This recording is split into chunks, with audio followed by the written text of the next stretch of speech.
We can hear you. Shh. This is TWIS.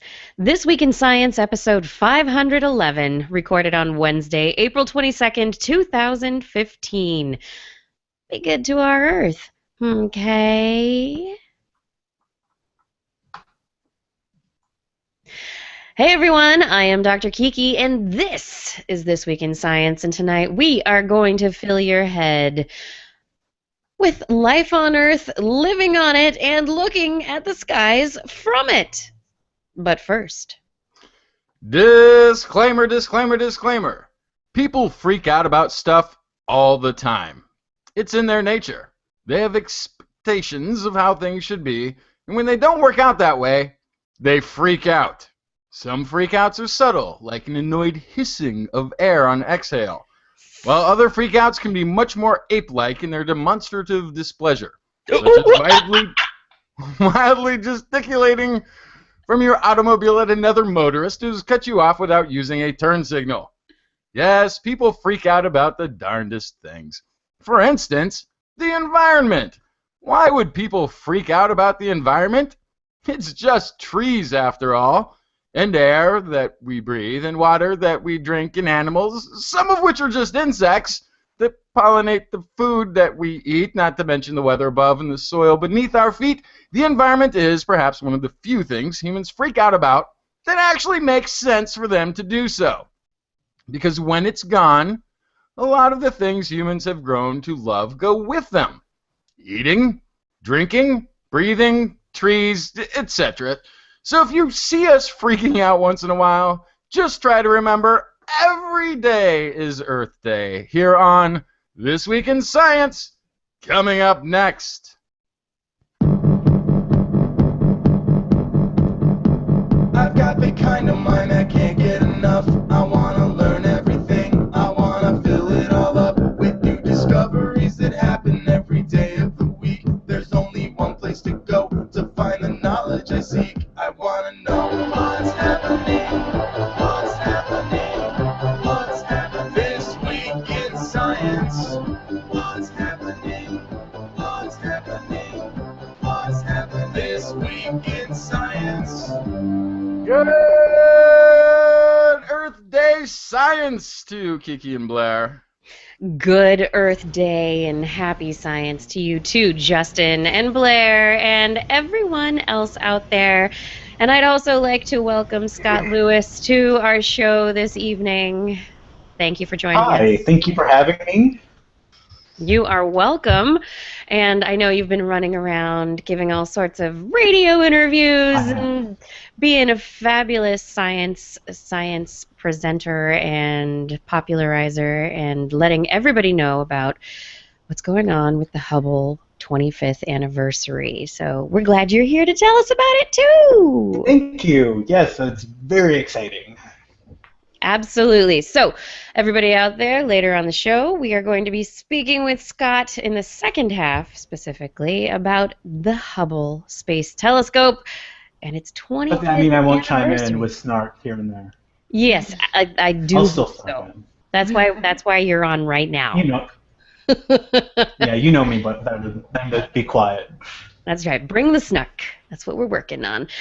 All right, today on the show, aside from Hubble's anniversary coming up and it being Earth Day, what else do we have for you? I have some stories about, what did I bring for the show this week? Oh yeah, I've got news stories about placebos, reading science news, and Robo-Raven. What do you have, Justin? I've got girl power, mountain microbes, and a life unremembered. Unremembered. That just sounds sad. Yeah. Blair, what do you have? I have, on this lovely Earth Day, I have backyard birds, I have transparent butterflies, and circadian rhythm. It's good to have circadian rhythm. You know, it's got a nice beat. We're going to find out how I maybe be lacking some circadian rhythm today on the show.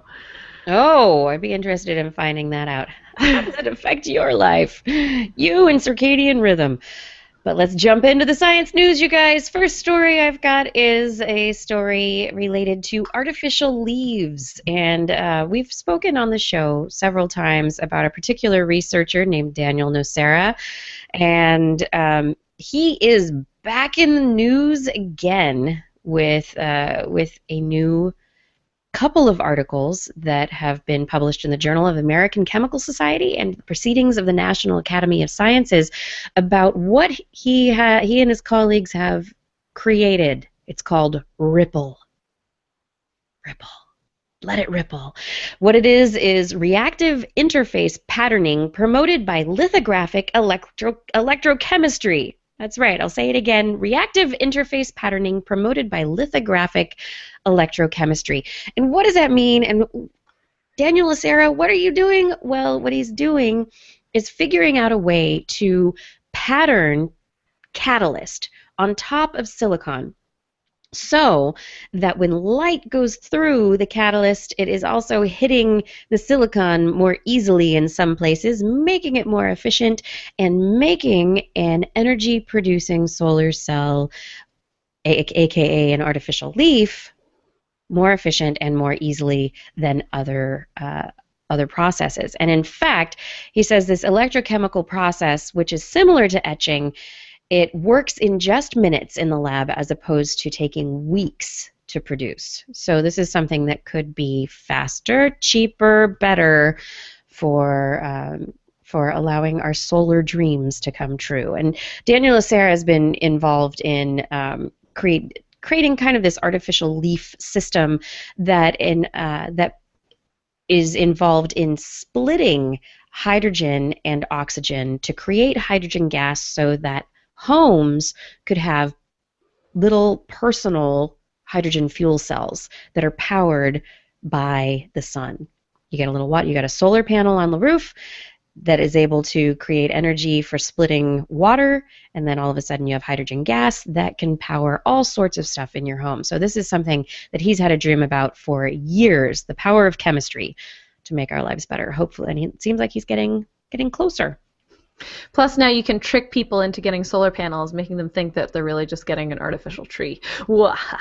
That's right. Who needs real trees? We're, burning them all down, tearing them down in Africa and in the rainforests of South America. Wait. Let's just artificial tree it everywhere. That's not right at all.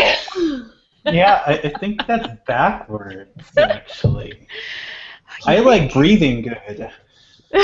Breathing good is nice. Breathe good. Oh, that's right. Breathe good as I word good. That's right. Trees do other good things. Yeah. Yeah. I guess I may be a little bit biased. I come from a family that made its first fortune Hates trees. cutting down as lumberjacks in the Sahara region of Africa. Lumberjacks in the desert? Well, Wow. we were really good at it. Really good at it. Really good at it. Okay, speaking of people being really good at things, how about people who are amazing at magic? I love magic. Magic's like one of my favorite things. Like when I was a kid, I wanted to be Harry Houdini because I love magic. Yeah, so magicians, like homeopaths. Yeah. Oh, just dilute everything and it works. Yes, I just drink glasses of water every day. Yeah, I try to do that too. You'll find that there's lots of stuff in that water that is usually pretty good for you. It's called water. Anywho, placebos, homeopathy, and what? A study published in the Public Library of Science 1, PLOS One journal, which is an open access journal, had kind of the right idea in trying to figure out whether placebos were good or better than a regular treatment for depression. And they took women who had been diagnosed with depression. They gave one group normal antidepressants. They gave another group a placebo, and then a third group they gave a placebo and weekly meetings with a healthcare professional. So they got constant kind of therapy and ongoing care.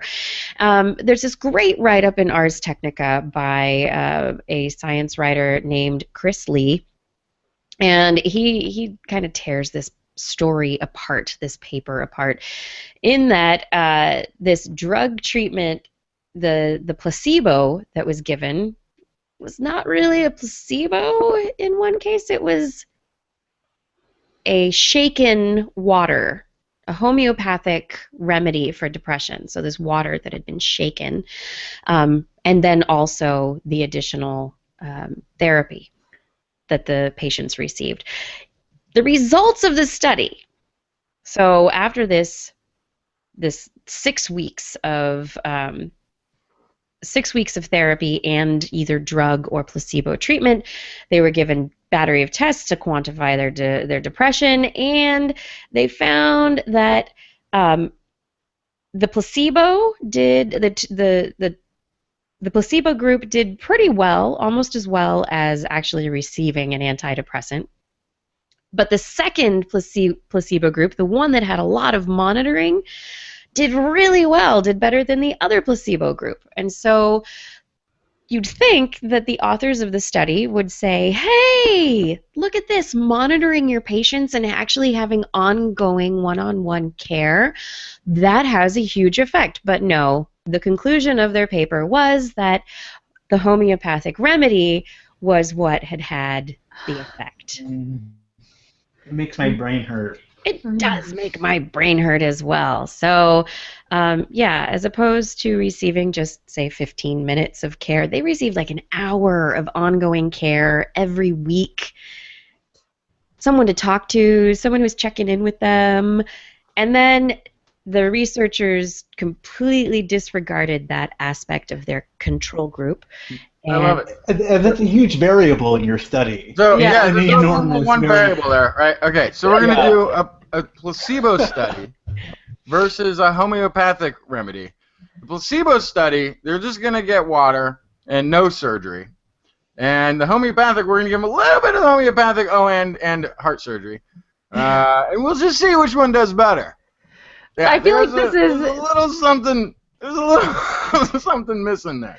It's Science 101. You learn in first grade when you do your science experiment for school to not manipulate more than one variable at once. Yeah, you can't do that. You can't. Yes, exactly. That's how you design a study. This is fantastic. This is actually, I love this study.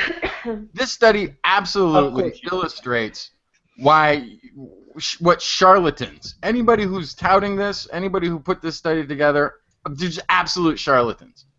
And they have just completely outed themselves as charlatans who have attempted to do something deceiving. Done. Does more about them than it says about anybody else. They don't know what they're doing, right? And they're not I don't well-educated scientists, I or do not believe this. they're aware that there's something going on with this data that is not totally consistent with what they're saying. No, So it's either charlatan. way, You can't it's a not bad. get that way and conclude it that way without it being predetermined outcome that you're lying to people. Is what you're doing. My academic question here, though, is this was published somewhere, yeah? Was it peer-reviewed? Or was this like Bob's journal of what I want it to be? Yeah, this was peer-reviewed, and it was published. And there are aspects to the study that the study methods themselves were sound. It is, however, the conclusion that the researchers come to that is at question. And so is it, it was reviewed and peer-reviewed, in peer review found that the methods were sound. And if you read it, the methods are sound. It's fine study. And the results themselves are fine. The statistics are sound. Everything is done well until you get to the conclusion part. Until you get to the meat of what they're trying to sell you, which Exactly. they might own stock in, their sugar pill. That's Exactly. See, what journal is this? It was from PLOS One, so it was Okay. it was it's an open access journal, and they do their best to try and publish as many papers as possible, but while also maintaining a standard of rigor. And they, every once in a while, things fall through the cracks. But in the case of Chris Lee, who wrote the article where I discovered this whole study in Ars Technica, he says, in a case where there's a lot of evidence against any potential mechanism or even the existence of said mechanism, then perhaps the reviewer should judge the study in that context. Who cares if the study was well controlled or if the data is analyzed appropriately? If there's no reasonable mechanism, shouldn't the paper you're reviewing throw some light on that fundamental question? Or maybe the question is better phrased this way: are the results strong enough to make me doubt all of the fundamental physics, chemistry, and biology? In the case of this paper, the answer is emphatically no. Snap. That is a science burn. Science burn. Thank you so much, Chris Lee. I did appreciate his write-up. And if anybody is interested in the study, it is open access in this week's issue of PLOS ONE online. And then my final intro study for those of you who are interested in kind of the science news reading world. Hey, you just may be more likely to take climate change science a little less ideologically.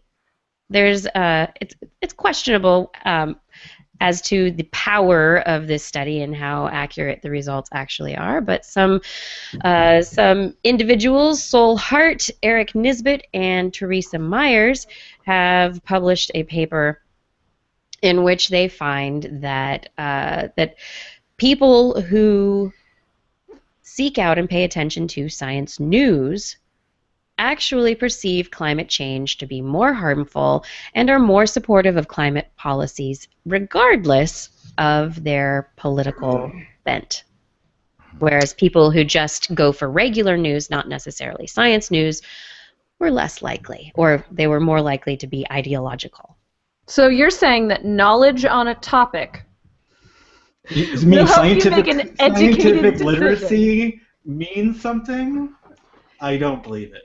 You know what Very that means? possibly. This is only one study, and it's not.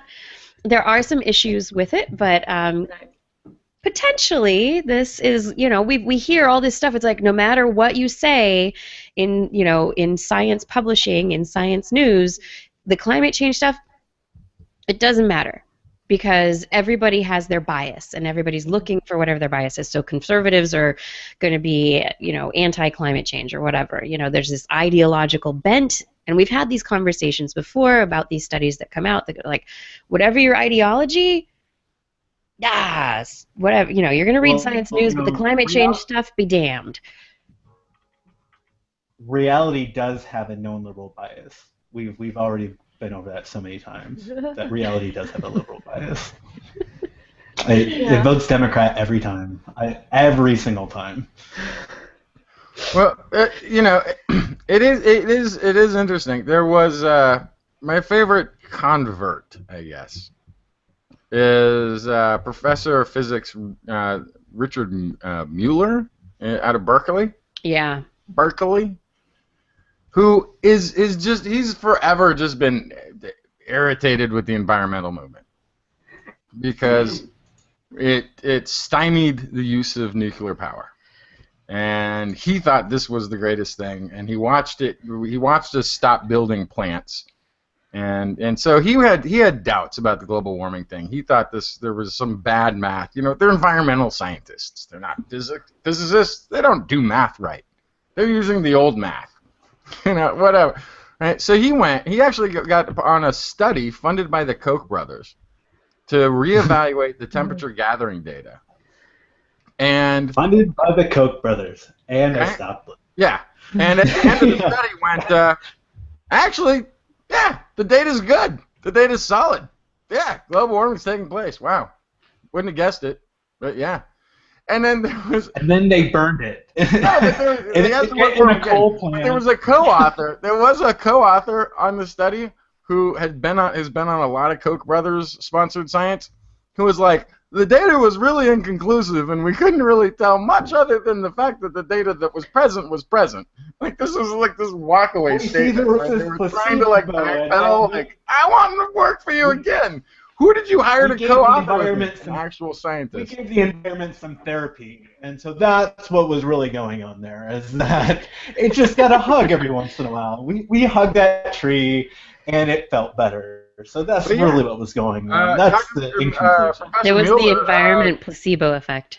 He came around. He came around 180 on the issue, and.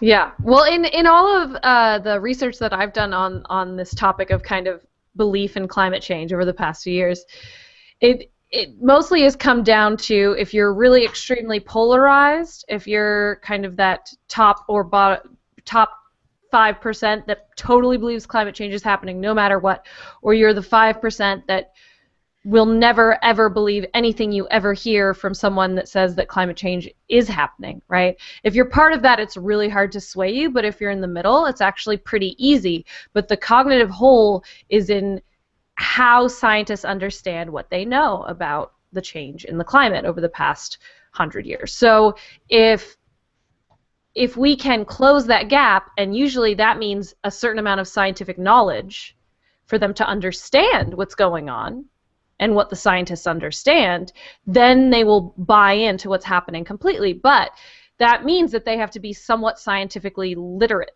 And so if you're a person that's reading science news all the time, that means you're somewhat scientifically literate. That means you can understand the studies that come out in the news about climate science, and then I think it's pretty easy to make the very short jump to the climate change bandwagon if you understand that science. But it's kind of this weird catch-22 where if you're not interested in science and you didn't get enough science in school, then you won't understand the processes that make us believe climate change is real. Right. So then you're left with this he said, she said, and you have to pick a side because you can't understand what's going on, and unfortunately, and who's yelling louder typically gets heard more, right? Right, oh, and so hearing that scientists believe something isn't good enough because people don't understand how science works. Right. Well, and that's I'm putting this up on my screen share here right now for this, and this is from climate.nasa.gov/evidence. And as I was actually, because it's Earth Day, and I've been talking with my friends at JPL here that work on this stuff, and they do so much work to make this as accessible to the public as possible. And what I love is, like, right front page above the fold is this beautiful, beautiful graph. Just one. Looking at that graph, no matter what it is, what we're talking about here, this line right here says something's going on. You only have to look at what's on the axes. You know that something's going on right here. And then you can scroll down and look at it. So I definitely recommend going to climate.nasa.gov/evidence, not just because it's Earth Day, but it's a great way of, if those listeners of TWIS, which I know none of you guys read science news. I know that you guys are the only source, but there's fantastic stuff being, that's where it comes from. Is the NASA satellites. Yeah. And also go to see it while you can, because the whole paying attention to this planet part of NASA's agenda may be getting cut from the budget soon. Right. So Google archive it. Save everything. we'll save a record of our planet, if you will, please, for future reference.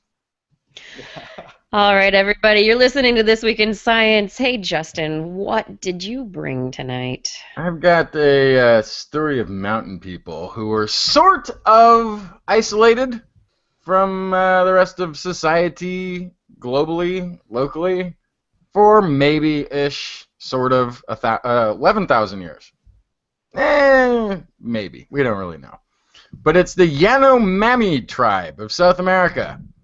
They live out their lives in the remote mountainy region of Venezuela without contact from the outside. In a sense, they were discovered or encountered for the first time, as much as anybody can remember or tell, in 2009. So this tribe has lived in this remote region, very little contact. At some point, a microbiologist sought the tribe out to collect swabs, samples, see what microbial makeup humans looked like compared to the general population of the world beyond their mountainy habitat. The results? What would you expect? More microbial variety? Less microbial variety. Keep in mind they have been sequestered away globally, sequestered away from all the global society of planes and trains and automobiles, farming and the rest. They've lived in this one little environment at high altitude-ish. So more or less microbes than the rest of us. Please lock in your answers. More. What do you think? More. Less. Scott? I'm gonna put $1. Wait, we're not doing prices right. I'm gonna say more. All right. Correct answer is more. Yeah. In fact, a lot more. Nearly twice as many microbes were existing in these people. In fact, they say this was amongst the most diverse collections of bacterial collection that they've ever recorded in a human being. And human beings So in general. awesome. Yeah. What's more, within the multitude of microbial variation, they discovered many genes that are resistant to modern antibiotics. Uh-huh.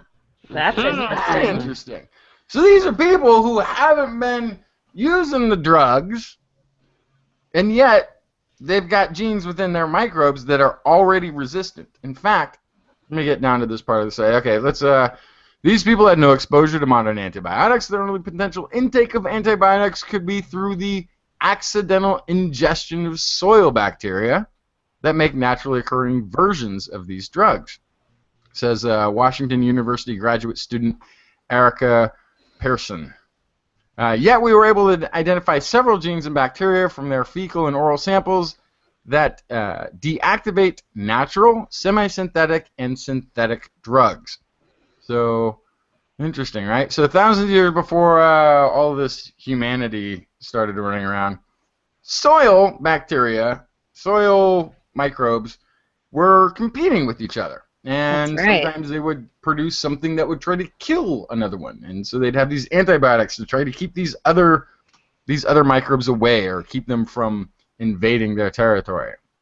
And that's So- where we got the whole, like, when we first started getting our antibiotics, it was because we discovered what bacteria are using against each other. Yeah. We're, It came from the soil. we're and a figuring large that out. amount Yeah. from South America, right? Yeah. Yeah, so recent years, abundant use of antibiotic medicine in agriculture has accelerated this process, stimulating the development and spread of genes that help bacteria survive exposure to antibiotics. Consequently, strains of human disease that are much harder to treat have emerged. Well, it's not that the disease has emerged, but the resistance, the antibiotic resistance has emerged. So it's kind of interesting, too, in the way they discovered this. First of all, they took exposed cultural bacteria from this tribe to 23 different How antibiotics. cultural were they, though? I mean, are we talking like pre-Renaissance? Are they talking philosophy? How cultured are they? Well, it's a different culture.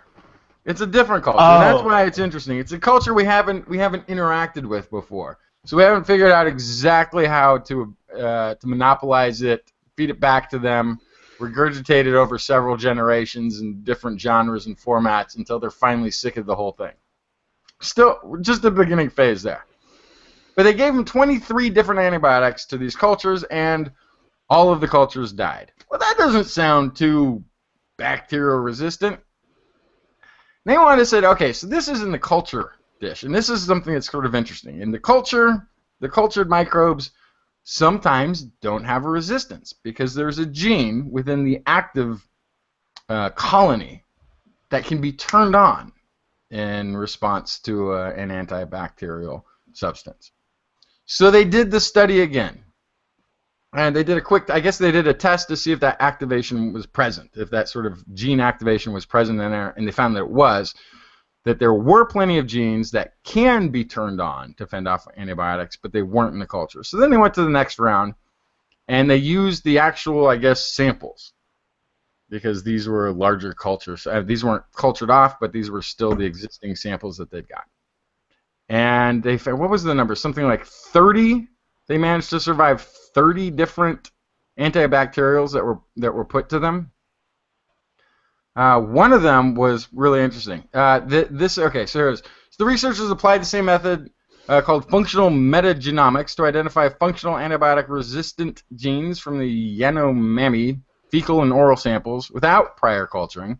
From that experiment, they were able to identify nearly 30 additional gene resistances. Many of these genes deactivated natural biotics, but the scientists also found multiple genes that could resist semi-synthetic and synthetic antibiotics. These included third and fourth generation cephalosporins, which are drugs that they hold back. This isn't general public antibiotic. This is hold it back until there's a serious problem, so serious that we need to throw this one into the mix. So really an interesting, different sort of mix of resistances to antibiotics. I think that's the thing that we miss out on in our modern culture with fewer bacteria. Is potentially that more vibrant, dynamic, natural gut biota that could help with our natural immunity. Maybe it does affect our ability to fight things off because we don't have the bacteria around that would be, coming up with antibacterial agents on their own that would be fighting things off naturally. Maybe we get more bacterial infections as a result of lacking bacterial diversity. And then my second thought about this and other studies like it where they're finding that these very, I guess, the early human gut biota, what it was like. It's just interesting that as we have cultivated ourselves and become more cultured, we are losing that diversity. And it's the same kind of thing with the way that every ecosystem we touch, whether it's inside of us or outside of us, we reduce diversity. As we advance as a civilization. That's the actual sad note at the end of the story. It's so fascinating, like forests around the world, less diverse, just as we become civilized, less diversity. Yeah, along similar lines, it was now extinct. Coming cold apparently wiped them all out. So. Well, I was reading a study a few weeks back. That's not true. I'm just throwing that in. What are you saying, Scott? I was reading a study a few weeks back, not necessarily about your microbes, but about autoimmune and anaphylaxis when it came to peanut allergies. And they did this very long study, and it was showing about the introduction of peanuts to those that were more prone to being at risk for a peanut allergy, and then also having a control of people that kept it all away and then introduced it later on.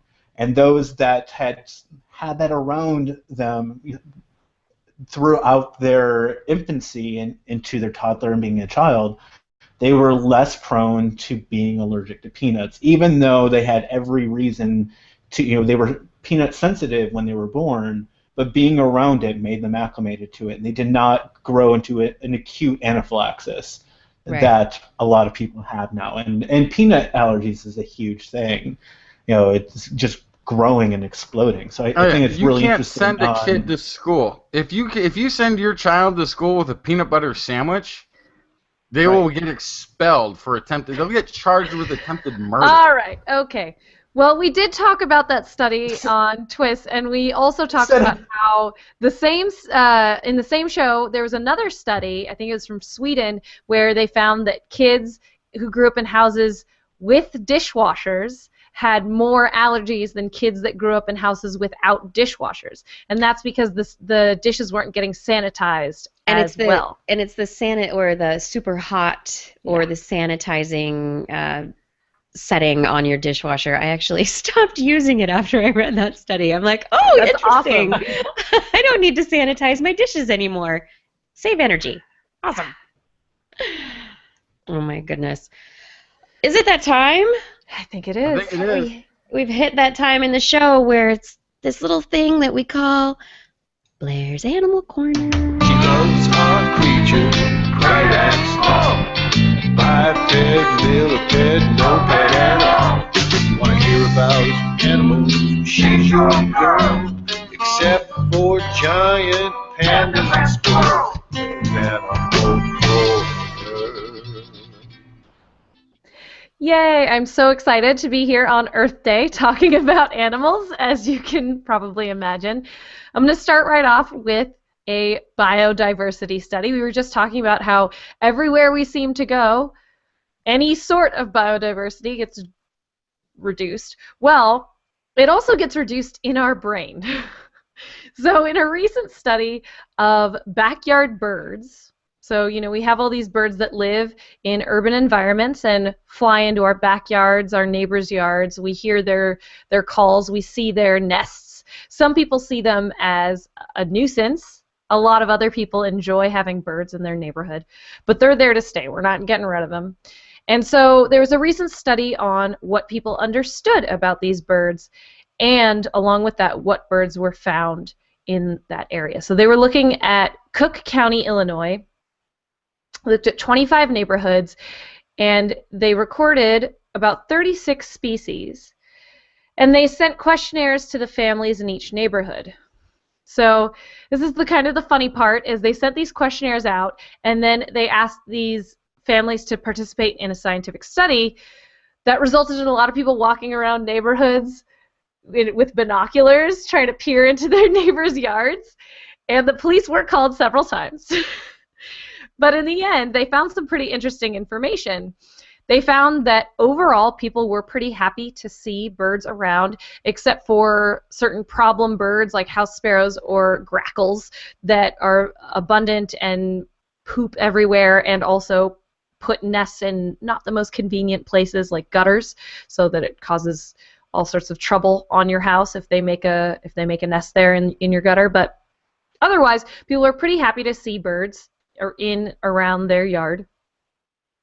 But what's really interesting is that they found that people value birds in their neighborhood more if they know more about them.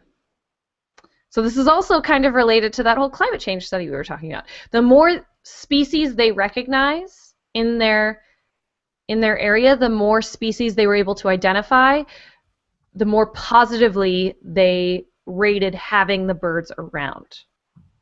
I have an easy way for anyone to identify a pretty large number of the birds that you might see in your environment on any given day. If they're small and they're brown and it's a bird, you just call it a little brown bird. Yes.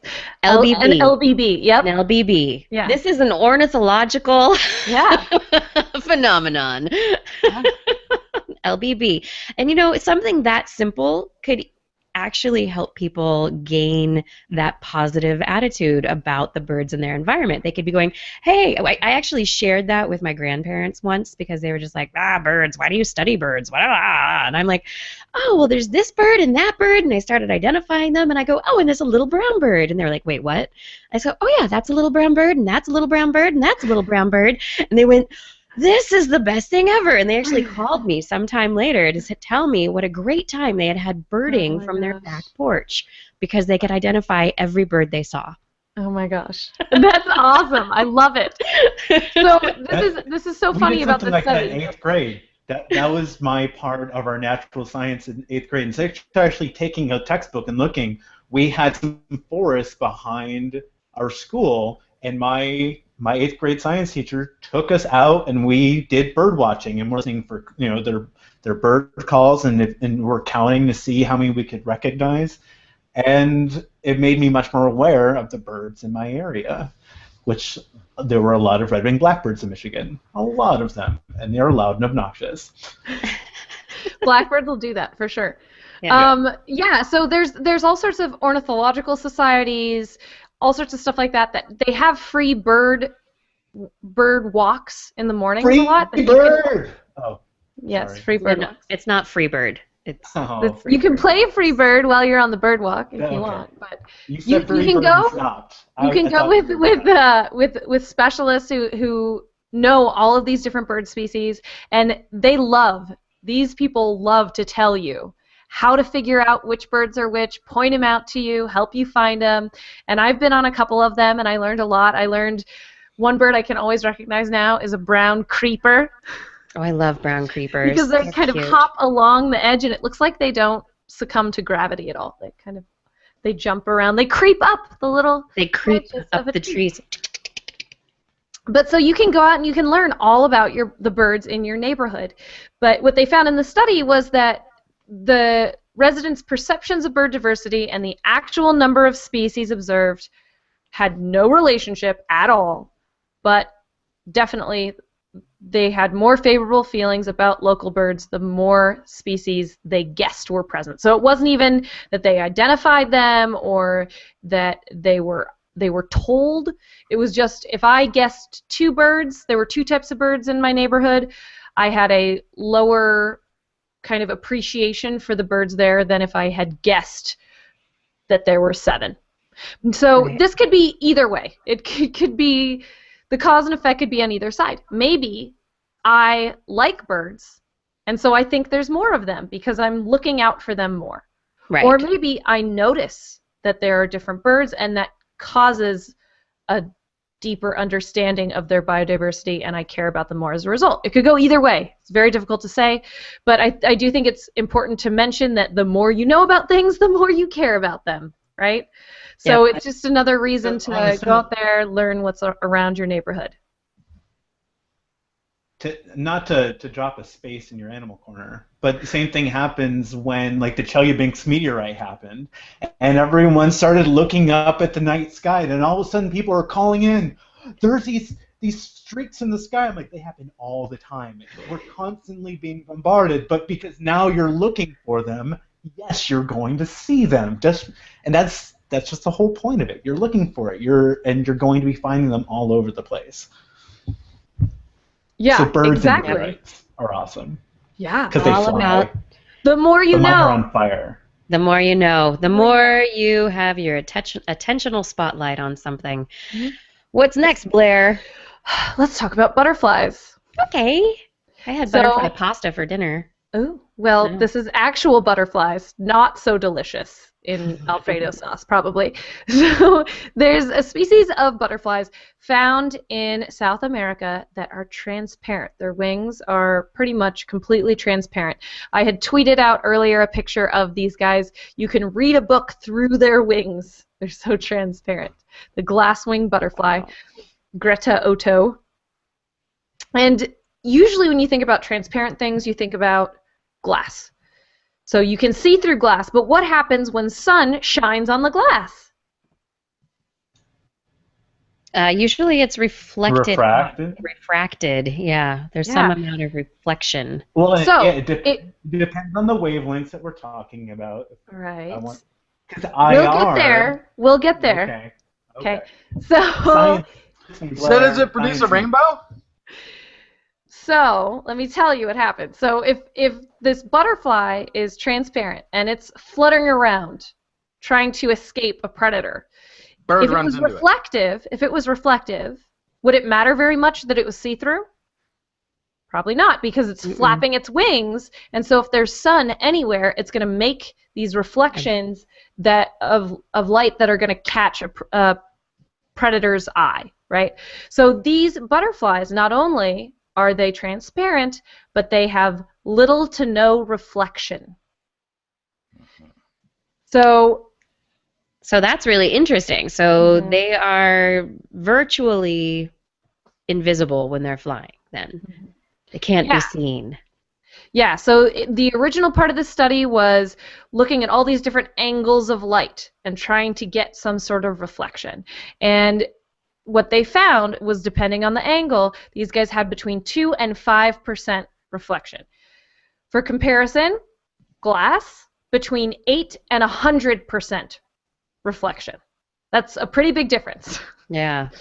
And so then they wanted to figure out why this was happening. So they did electron microscopy, and they found pillar-like nanostructures poking off of the wing. So they've seen this in other findings that kind of reduce reflection, but they see it very regularly arranged on these previous studies. This one, it's totally irregular. They vary between 400 and 600 nanometers. The distance varies between 100 and 140 nanometers, and they're all pointing in different directions. Yeah, they're just like, since they're flapping, you want to have as much diversity as possible as far as where those angles are and how long they are to negate any of that reflection. Yeah, definitely. That's awesome. So these guys are amazing because they have no reflection, but this is also something we haven't really seen before, this much dissimilarity with a surface that benefits an animal somehow. For example, the little projections on shark skin that help them reduce drag, it's very, very regular. But this is so irregular, and the scientist in charge of this study goes, he says, usually in other natural phenomena, regularity is the top priority, but here the glasswing butterfly uses an apparent chaos to reach effects that are also fascinating. well, I wonder.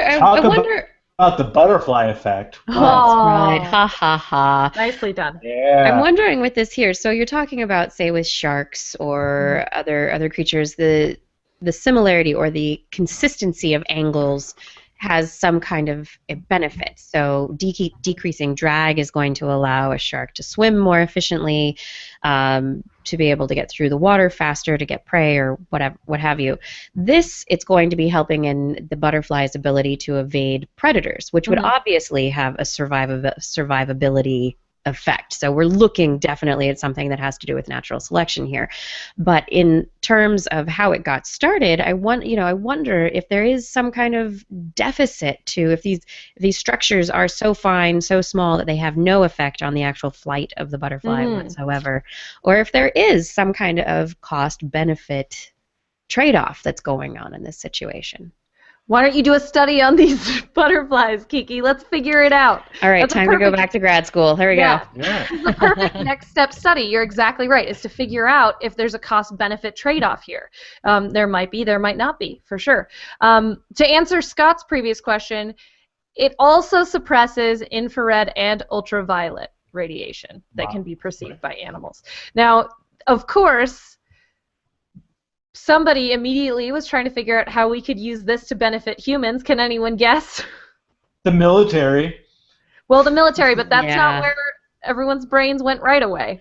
Ooh, so that when I'm wearing my Google Glass, people can't tell from far away because it won't reflect off my glass. Yeah, it was more like, I don't have one, by the way. I can't see my text messages because it's so sunny. There's the glare. I can't. Yeah, they're talking about phones. Yeah. And personal Screens, devices. Laptops, phones, But here's what's really cool. These projections have already shown as well to have water repellent and self-cleaning effects. So it's kind of a triple whammy there. It would reduce reflectivity. It would also reduce how much water would hang out on the iPhone. So I could text in the rain and in the sun. And I can text, in places where probably I shouldn't be texting because it has a self-cleaning effect. So I don't have to worry about washing my hands. That would be great. It would keep all that lunch goop off of the surface of your phone. Yeah, eating a sandwich and More screen protectors. Yeah. All right, so I have one more story. It's pretty cool. And it's about circadian rhythms, which we've talked about a lot on the show.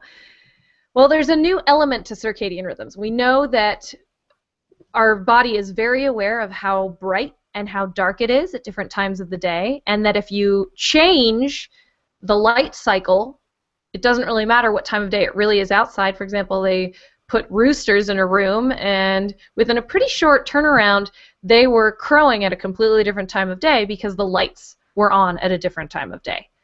And they do this with zoo animals, the nocturnal zoo animals. Sometimes so that they're awake when people are around, they'll have them on a reverse light schedule. Well, there's a different level to this besides just light and dark.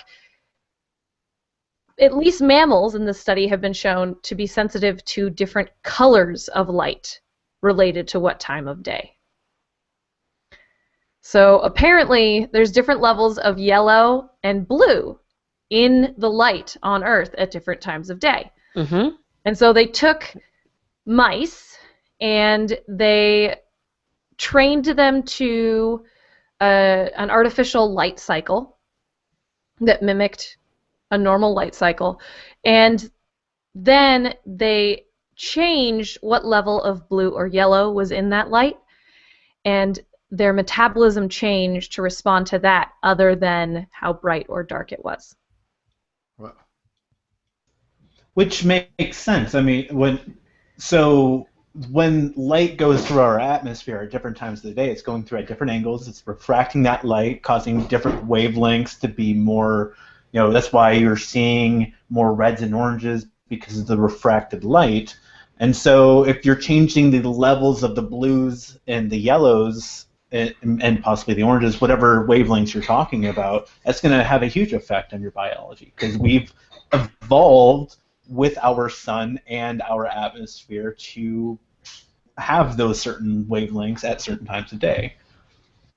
So, yeah, definitely. It makes sense. So now, of course, we want to figure out how to use this to our benefit again, right? So this could help with jet lag. It could help with shift workers. What I want to know is if this actually affects me at all. Right, being colorblind. Colorblind, right? Yeah.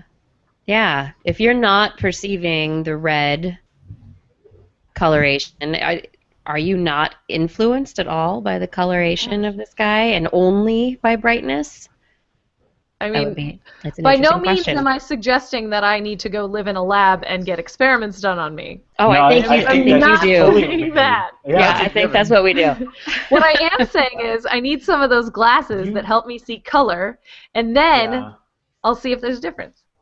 But we have to do a control first to see without the glasses. So it means you have to do a study first and then afterwards. So you've already gave us a great hypothesis. Now we need to put you in a lab for 3 years. I would agree to that, except I know how research students are paid. So. Very funny. All right, everyone. I think it is time for us to take a quick break, and after this very short break, I do hope you'll return, because we're going to talk with Scott about the Hubble Space Telescope. It's going to be fun because we all love the Hubble and the pictures that it's taken. So stay tuned for more This Week in Science coming up next.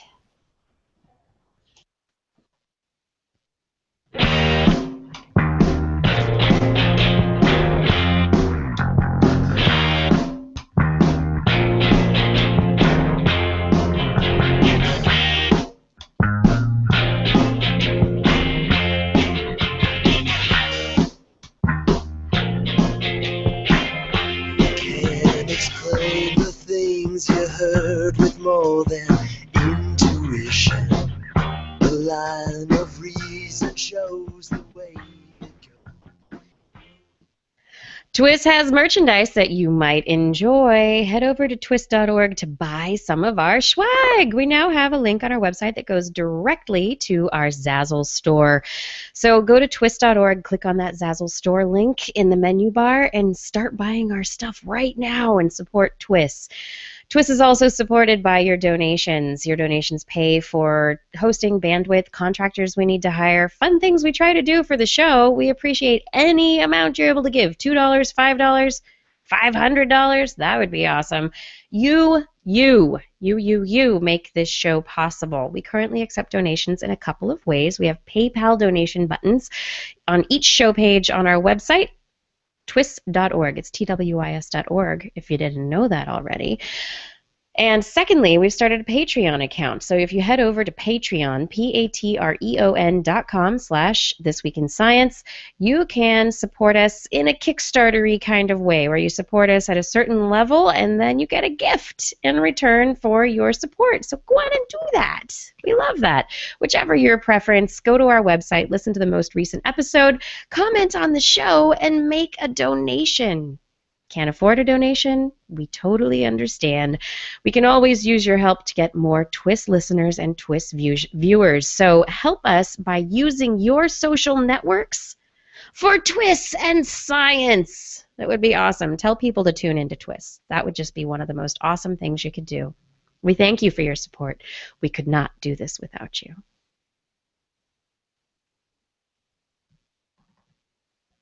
Sun turned round the earth, but the motions of the planets were too cryptic.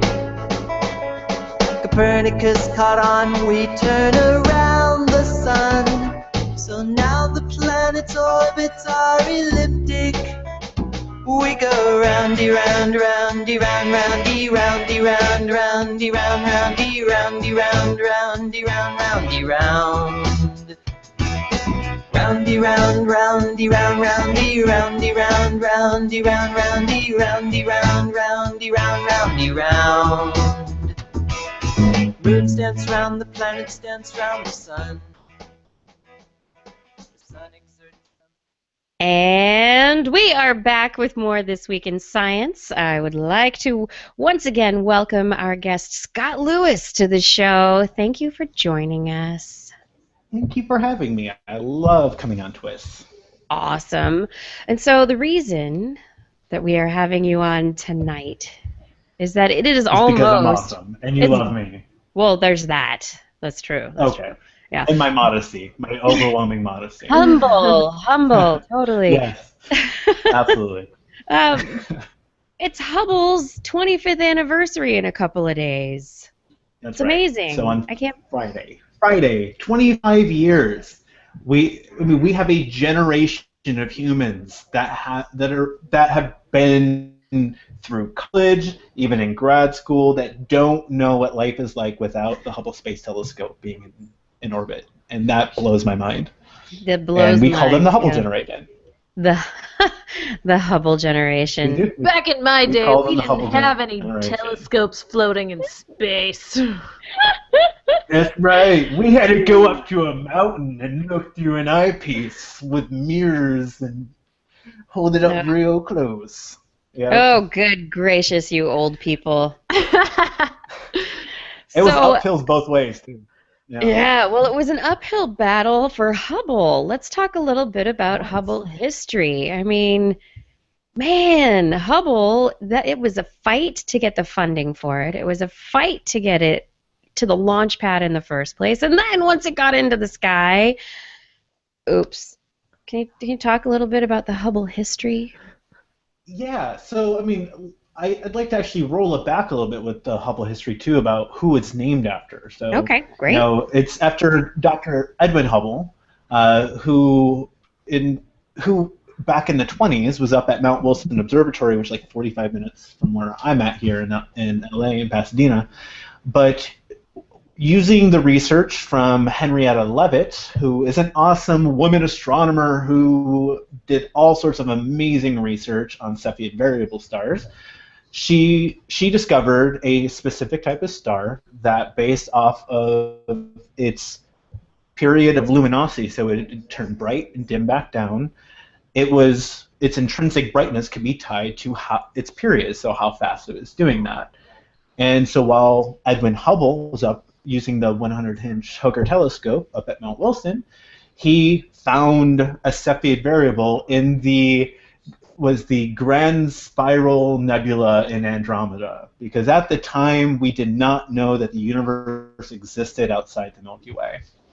So he discovered this, and he put VAR exclamation point. It's really exciting that there's more to the universe than the Milky Way. And then a few years later, doing some more studies using, again, Cepheid variables, because if you know the intrinsic brightness of a star, you can look at its spectra and see if it's moving and if it's going closer or further away. And we noticed that the universe was expanding.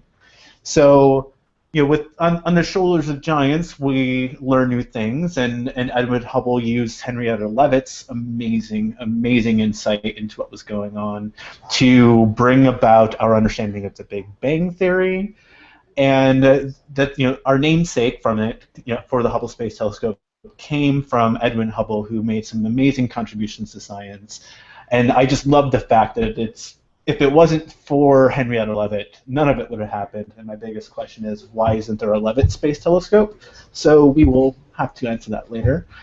But so we've gone through, and yes, there was lots of fighting for funding. I mean, it went back into the 70s and then the 80s, and then the Challenger disaster happened, which delayed launches for years. So it finally launched in 1990. We get first light not even a month later, and even though it's a beautiful image, it's fuzzy and it's nearsighted, like I am. And that's not what we were looking for. And they were trying to figure out what was going on, and this big problem was actually a teeny tiny problem. And by teeny tiny, I mean 2.2 microns. That was the variation in the curvature of the mirror, 2.2 microns. Or, if you'd like a comparison, 1/50th the thickness of a piece of paper. That's how much off it was. Not very much. But it caused it to be nearsighted. So we had to go back up and fix it.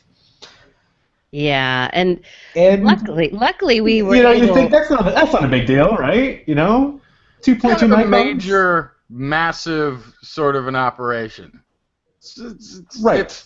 Yeah, space surgery. It's not easy. Space surgery, and it has been done 5 times on the Hubble Space Telescope. 4 service missions, and one of those service missions was split into 2 to be 2 separate ones. But they had to go on, and instead of fixing the mirror, which would be ridiculous because it is an enormous mirror. The mirror you have in space is the mirror you've got to live with. There's no changing that. There's no grinder. There's no buffer you can take up there that's going to get it right. Right. So we added some supplemental mirrors. I give up. Yep. We've never had any science. Oh wait, no. We've had 12,700 papers published using data from. Oh yeah, no, we do have a Hubble. That's right. So how'd they fix it, Scott? Because this was an impossible task. Impossible task. Well, we don't go and replace the primary. We add secondaries. We add additional mirrors to fix the optics on there. So go up there. They had 5 days of spacewalks. It was not an easy task to do because they weren't planning on having to jury-rig the Hubble Space Telescope. Right. But sounds to me like Hubble got glasses is what happened. Yeah, Hubble got glasses. And Edwin Hubble had glasses, so maybe that was the plan all along. They just wanted another reason to go up in space. I kind of doubt that, but okay. I kind of doubt it too. Going to space is kind of expensive. But so they were kind of. But so yeah, with that, we've been able to do more service missions to bring it back out of its orbit because it's in the thermosphere, which means there's a little bit of drag on the atmosphere. It's very, very thin, but it is enough to slow it down and bring it back down to Earth. So in the other service missions, they've updated the detectors on there. And on the final service mission, they knew that the space shuttle program was not going to be a thing much longer. So we had pretty much a tow hook on there just in case, for what's going on. But before we get to the demise, I want to go over some of the fantastic discoveries. And one thing I find very ironic is that at the time of Edwin Hubble, you could not get a Nobel Prize doing astronomy. It was not involved in physics at that time because it was the birthplace of astrophysics. So he did not qualify for getting a Nobel Prize. However, the Hubble Space Telescope has been used to win a Nobel Prize. And that was for actually furthering on his observations that the universe was expanding, but now we know that the universe is expanding at an accelerated rate. And that actually brought about the Nobel Prize now in physics, because it's astronomy, and we realize, oh, you kind of need physics to understand astronomy. Kind of. It's kind of a big deal. But so I think, I was talking earlier today on another show, and like, what would Hubble think today? He didn't get his Nobel Prize, but he has this space telescope named after him. Would he still be like? No, I think he'd want both. I really do. I think he'd want both the Nobel and the space telescope. And I think like maybe royalties from anything else that came from it. But no. All the images, TM. the lovely images that we have from the Hubble Space Telescope, all of them are available to the public because they've been paid for by public money. That's right. It's amazing. It's so true. So, and if you want to, let me pull it up because I have the site available. Where our main huge celebrations going on is at www.hubble25th.org. And I'm on our gallery page right now in our images. Tomorrow the 23rd of April, we are unveiling the 25th. We always release one on its birthday, or on its launch day. And so we will be revealing that. But you can go through and see all these beautiful images, and we've also made them so you can download them and take them to like Kinko's or something like that and print them out as posters. So we've not only made digital versions, but we have poster versions that you can download and print for your own home. And we've just also, if you can see here where I'm clicking, we now have the 25th anniversary ebook that was just released, and it is amazing. So you can get that on iTunes if you have an iPad, or you can get the EPUB version or a interactive PDF. And it is Sounds awesome. wonderful. I totally recommend. It's free as well because our tax dollars pay for it. That sounds wonderful. One big question I get all the time is like, okay, it's 25 years old. Some cars don't work after 25 years. What are we doing, now? And we're using Hubble in such amazing ways that it was never designed to do, ever. Yeah. And my favorite is Frontier Fields. Frontier Fields is by far my favorite thing that Hubble's done, and Hubble's done some amazing things, but we're using dark matter, something we don't know much about, but we're using dark matter and large C clusters as gravitational lenses to look further back into space and time because it's working as a lens. And it's achromatic, which means it does not affect the spectra of the light that goes on. It's just warping space-time and causing a longer path to go on, which means it takes longer, which means the light you get took longer to get there. And so we're able to see further back and study dark matter, study the very early universe, and at the same time we're having a parallel field. So we all know and love the ultra deep field that was done by Hubble, where we pointed the Hubble Space Telescope at a blank space in the sky, absolutely nothing. We let it observe for 10 days straight and saw that it was bubbling over with galaxies. Each one of these fields, these galaxy fields, there's 6 of them, while they're doing their observations of using dark matter and the gravitational lensing, they're doing a parallel field to the side and doing the same observation to get a better survey of the sky, to see if that was just a one-off, if that was just a fluke, if we just found a really special place in the sky where there's tons of galaxies, or if it's all over the place. My bet's going to be that it's pretty much all over the place, but it would be super exciting if it wasn't, because that would change what we know about the universe. Yeah, well, we are finding that there are some big dark spots where there is nothing, where it seems like dark matter is kind of pulled everything, or dark energy has pulled everything apart. There are some spaces where there's nothing, but right. There is so much interesting stuff out there, and Hubble has given us these amazing views of things like interstellar clouds being destroyed by passing stars, or for example, a galaxy having a trailing edge because it's interacted with another galaxy. Um, the Cat's Eye Nebula, Right. these beautiful images that without the view that we have, see the Eagle Nebula, which is just majestic and incredible. I'm looking at all The these. Crab Nebula, which again, I've done actually a series on my site, Know the Cosmos, with Dr. Katie Mack, just on that right there, that supernova remnant, and it is fantastic. There's such an amazing story of the physics going on there and how we're learning about the universe through that, because that's something that was observed by humans when it happened.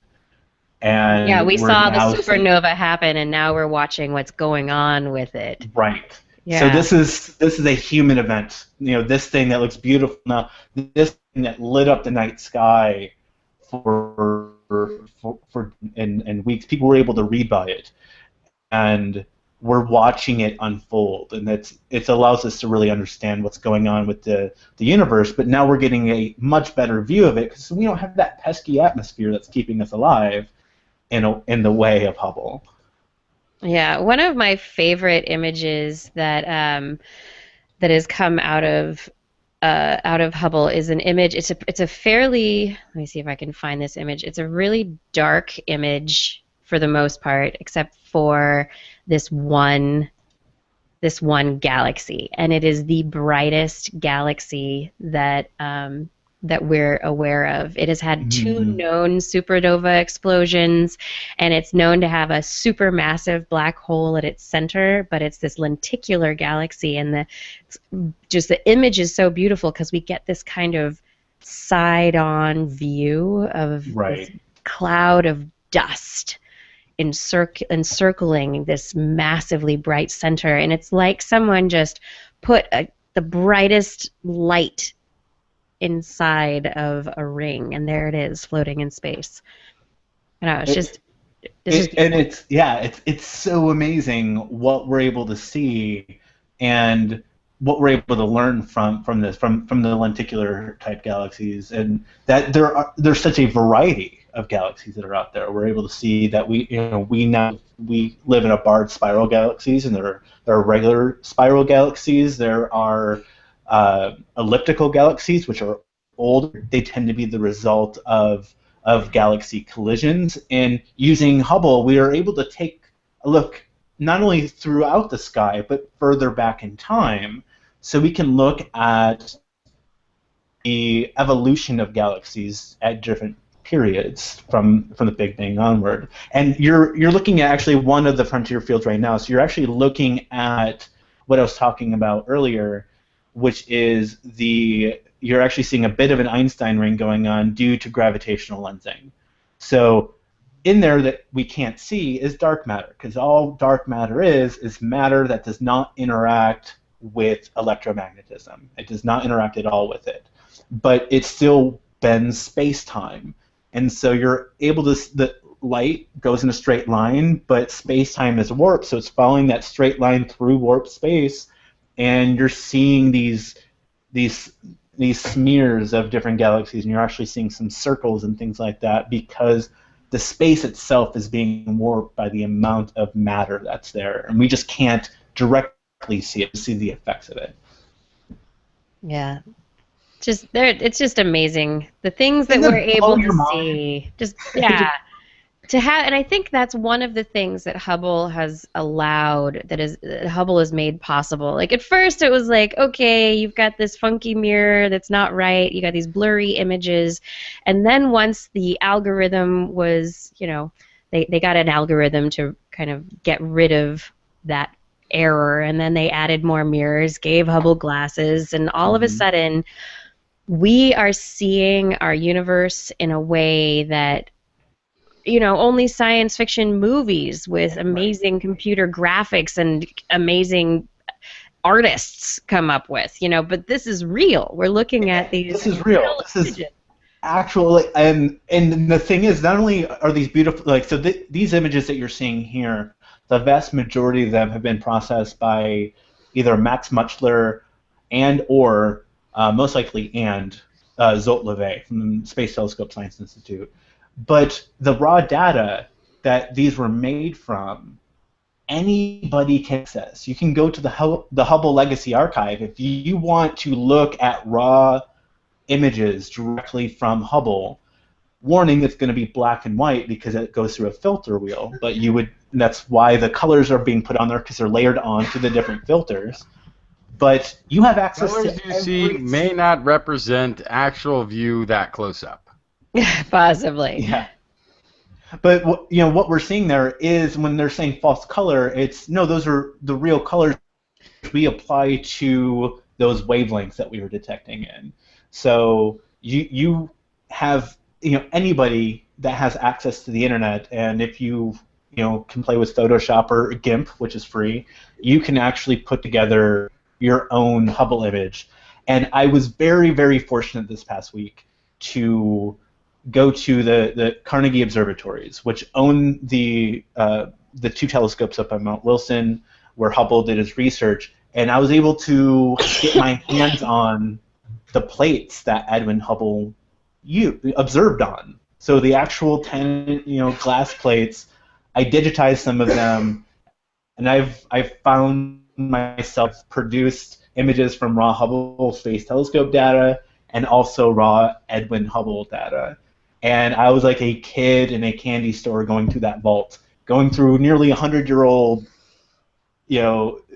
data, and then seeing how the legacy of science and astronomy has just grown since then. We know so much more about the universe within the last 25 years of having the Hubble Space Telescope. And then we have the successor coming up with James Webb, and they'll be tag teaming for a while. But it will have to come back down because we don't have a space shuttle to pull it back up. Yeah, its orbit will eventually deteriorate, and it will come back down. 2024, if we don't do anything about it. However, if you can get the James Webb Space Telescope up, that'll be amazing, and we'll continue the legacy, and we'll get amazing images from that telescope. Right. Well, but the thing is, like, James Webb observes in infrared and near infrared, so we're not going to have that optical beauty that we're seeing. We'll get some amazing science, and we'll still be able to get some images, but and there are some things in the future as far as possible successors of the Hubble telescopes.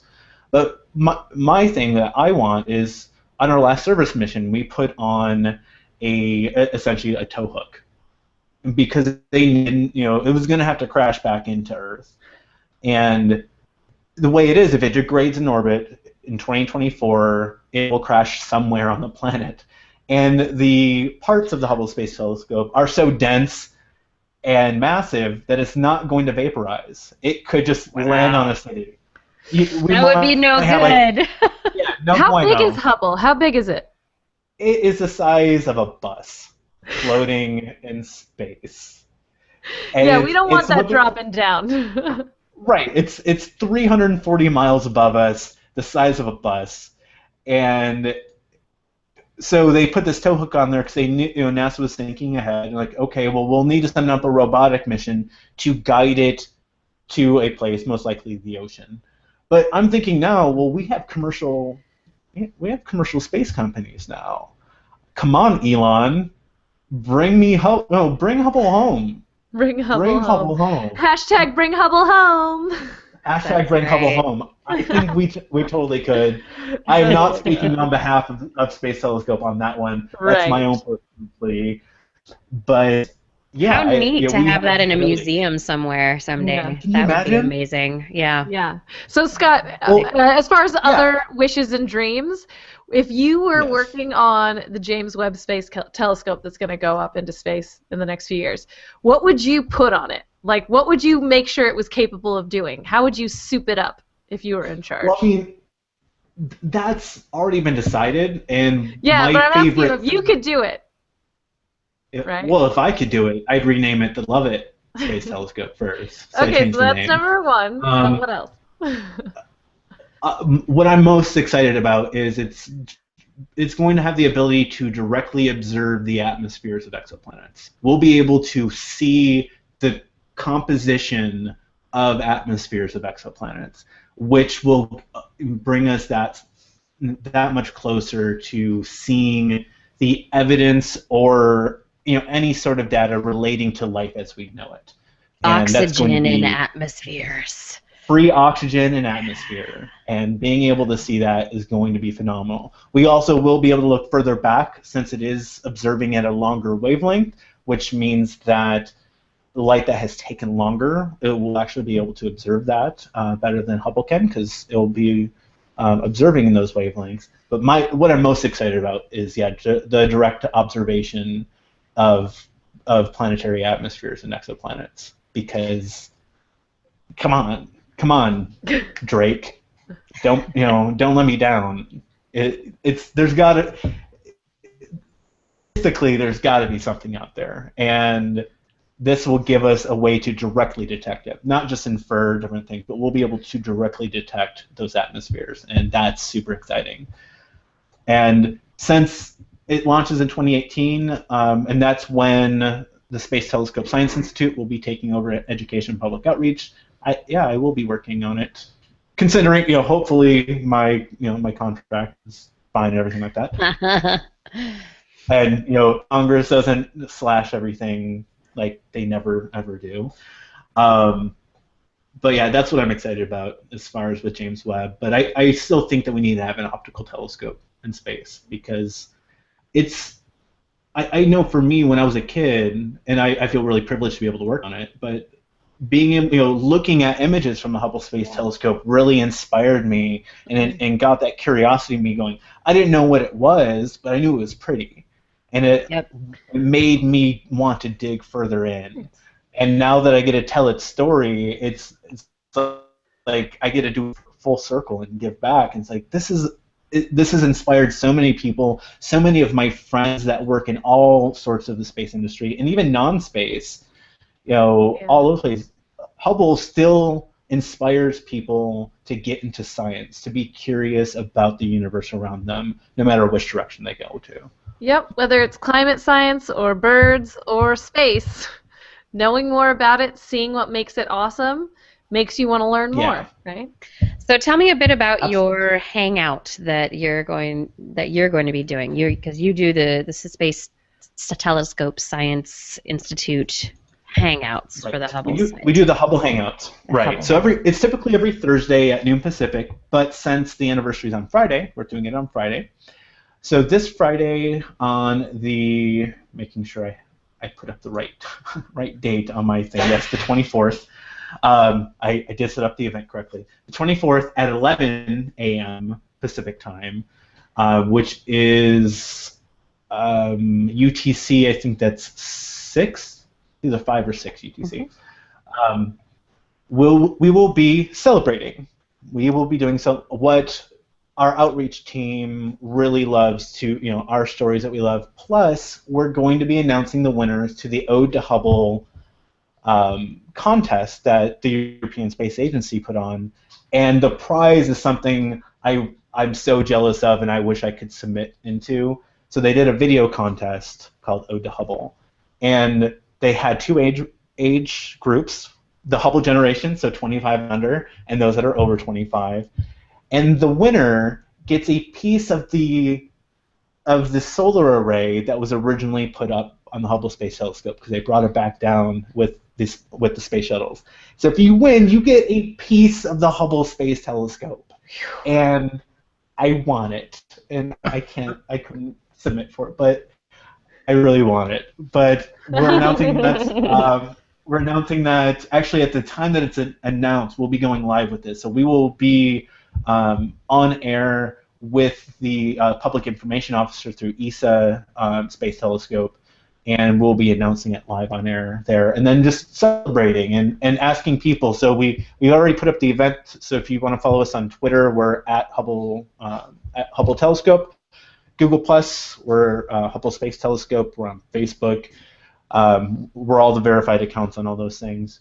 But go through hubble25th.org, go through hubblesite.org, where our gallery is, and let us know what images really meant something to you, or what news story inspired you, because we want to be able to feature how you've been inspired by 25 years of this amazing space telescope being up there.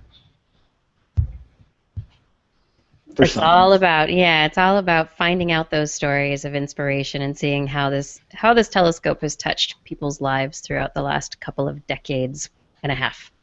I can't believe 25 years, a quarter of a century. I know, that's crazy. Isn't that crazy? That's crazy. So Hubble's old enough to rent a car. yeah, It is. it doesn't. It needs a driver's license first. Yeah, that's true. It does. Well, it's got some frequent flyer miles at least, so I think it's pretty good on that end. Yeah, pretty well. All right, Scott, thank you so much for joining us. I have a great time at your hangout on Friday. That's going to be so much fun to tune into. And another thing for those of you in the LA area, all weekend long at Griffith's Observatory are activities and public lectures and all sorts of stuff celebrating Hubble and the man and the telescope. So if you're in the Pasadena, Los Angeles area, right? And yes, and also, like I was saying, at Hubble25th.org, you can go to news and events, and there's places not only here in LA. There's stuff going on at Goddard, which is right next to our headquarters there in Baltimore, but all over the place, in D.C., in Virginia, I'm looking up right now. Let's see, some in Hammond, Indiana. So, hey, Hammond, we're thinking of you. There's a bunch of stuff going on all over the country that we have here on Hubble 25th, and there's stuff going on all over the world. So there are local events where people are celebrating and getting together. If you're in New York, there's the amazing Hubble exhibit out there as well. And yeah, so there is something near you that you can find. And if not, just head on over to Hubble25th.org, and we've got everything you could possibly want. We have live shows every Thursday where you can interact with the Hubble Space Telescope outreach team and the scientists that use the Hubble Space Telescope. That sounds awesome. Thanks once again. Hey, you guys. You wanted to talk about a couple more little stories? Yeah. Robo-Raven. Robo-Raven is so good, it even fools real birds.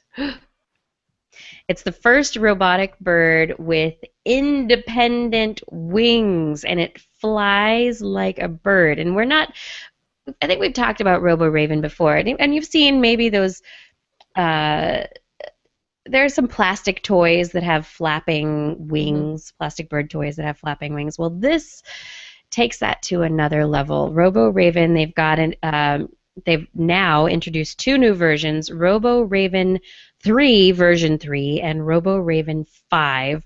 This is a group out of the Maryland Robotics Center, and it's just I have a couple of videos to show of these birds flying. It's just crazy, and you watch it and you think to yourself, oh look, it's a bird. Oh wait, no, it's not a bird. Wait, it's not. It's a bird robot thing. What?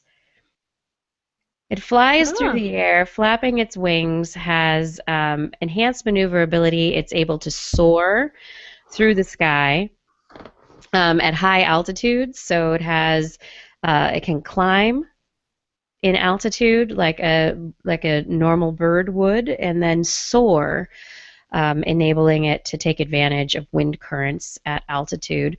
It has wings and propellers that generate thrust and this maneuverability. Yeah, it's a pretty. Looking at it from a distance, you would Looks like never. a bird. Looks like there's a bird flying around. It looks like a bird. You would never guess that this is a robot. So, aside from a few reflections on the back, from the back, you would be like, "What surveillance camera? What are you talking about?" Oh. Well, they just need those special wings that we talked about before. No reflections. Done. There you go. And That's NSA right. wins. That's And right. NSA wins. Hey, I just got it. Maryland And it's a raven. Yeah. Nicely But done. it's an amazing robot bird. Of course, this is remote controlled. It's not an AI propelled, cut Not autonomous. not They autonomous. cut the footage right before. So far, I have yet to see one of these, robot birds of any, whether it's a seagull or this raven or anything, land. They're not good landers. They're learning how to fly. Landing's really the hard part. But it can take off without any assistance. But yeah, the landing, it can land, but it's definitely not the most It graceful. can crash. of the That's why they cut It their can footage crash. right there. A controlled crash. Like, it's gonna land, and then they cut the footage because then it went boom, boom, boom, boom, boom, boom, boom, boom. Like Maybe not. I don't maybe know. not. Hey, Maybe can we not. talk about sex? Always? What? Let's talk about sex, baby. Only if No. it's a science study. Sex, as we all know, takes place pretty much everywhere in the world. Pretty much. Yeah. Sex education, however, does Does not. Yeah. Right? So where sex education is applied, we know there are lower rates of sexually transmitted infections and lower rates of unintended pregnancies. But according to the U.S. Centers for Disease Control and Prevention, young people in the United States aged 15 to 24 still account for half of all new sexually transmitted infections, even though we are in a sex education-y society. Globally, it actually is much worse. Young people in the same age range suffer from the most dire of possible infections, accounting for 40% of all new HIV infections. Sounds like a slightly lower number. The first number, though, is 50% of just some sort of, it could be, good old-fashioned gonorrhea in the United States. That good old-fashioned gonorrhea. Yeah. I thought you were going to say the worst of all sexually transmitted diseases, pregnancy. No, that wouldn't be one. But no, so it's much worse globally. So despite years of even sex education globally, attempts to do the outreach thing, like there's alternatives to what you've been doing, the numbers so far are less than ideal, even where sex education has been being applied for some time. Enter Population Council researcher Nicole Haberland. Research published in March 15 issue of International Perspectives on Sexual and Reproductive Health provides some kind of interesting, if not, it should be of course, but not until you actually do the research, that there's powerful evidence that sexuality and HIV education programs may need to invest a little bit more time focused on one specific aspect of sex ed. Contraception.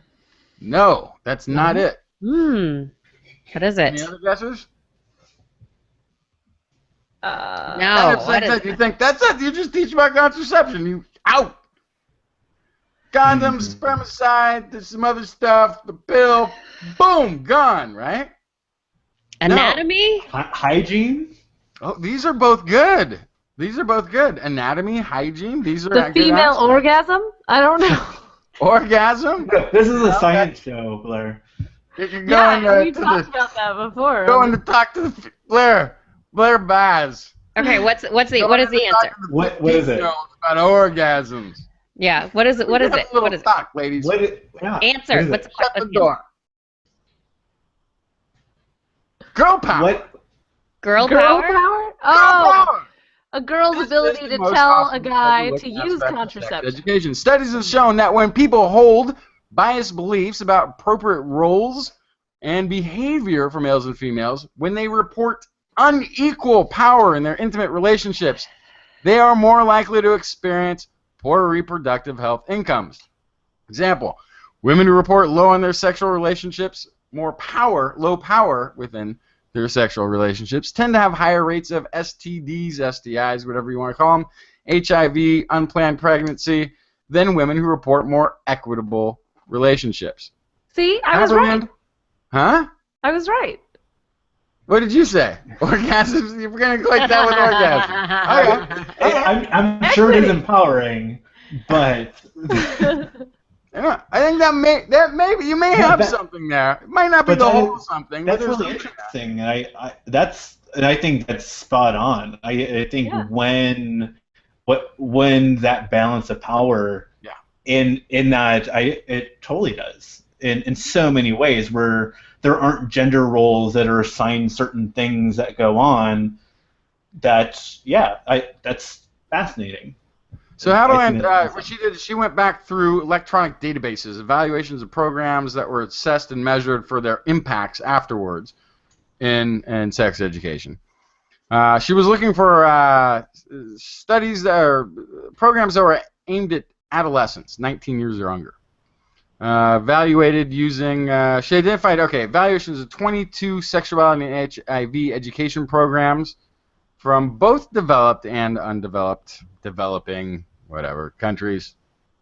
She divided the programs into two groups based on whether or not they addressed or ignored issues of gender and power.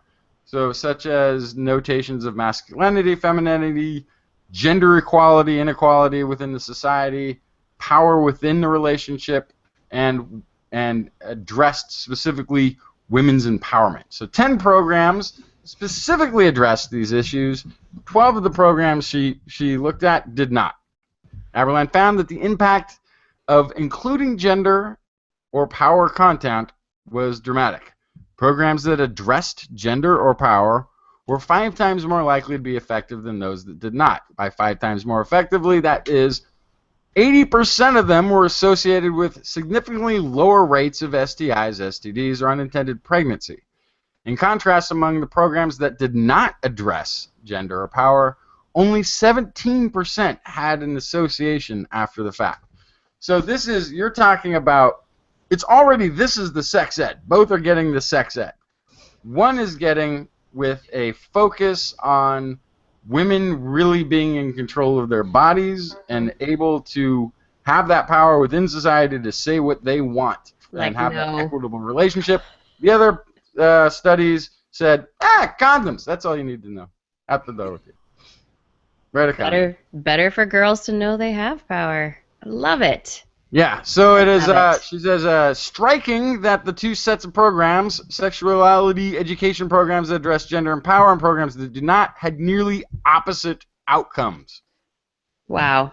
Gender and power content held true even when considering other variables such as program's duration, whether it had other components other than just sex ed. Furthermore, all of the programs that included gender or power content and were associated with positive health outcomes also significantly associated with other beneficial outcomes such as reported safer sexual behavior and improved knowledge after the fact.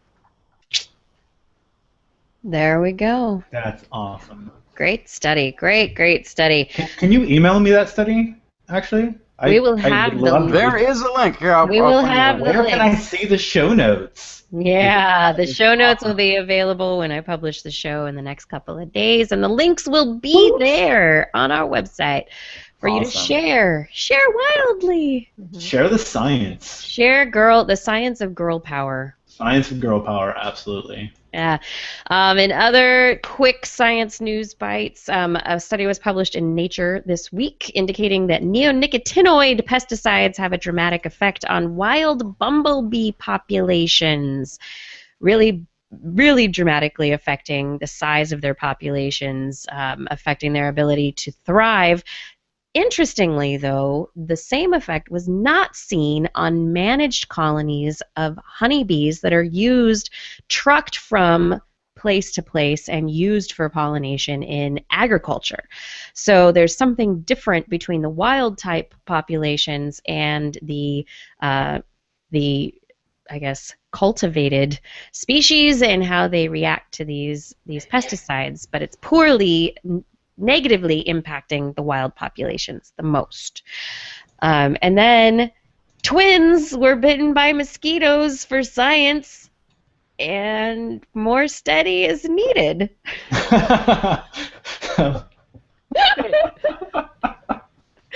You can say that after almost any study. Right. More study is needed. Yeah, well, this one, more study is needed. It was a pilot study, and so they only included something like 18 identical twins and 18 pairs and 19 pairs of just fraternal twins, females, all of them. So it was a very small sample size, not large enough. Low N. Very low end, not large. It was large enough to go, oh, this could be interesting, but not large enough to really give a result. What they found in this pilot study is that genetics, heredity, probably has something to do with why you get bitten by mosquitoes, which is fascinating. There's been, and for years, research looking at how you smell, how that might affect whether or not you're bitten by mosquitoes.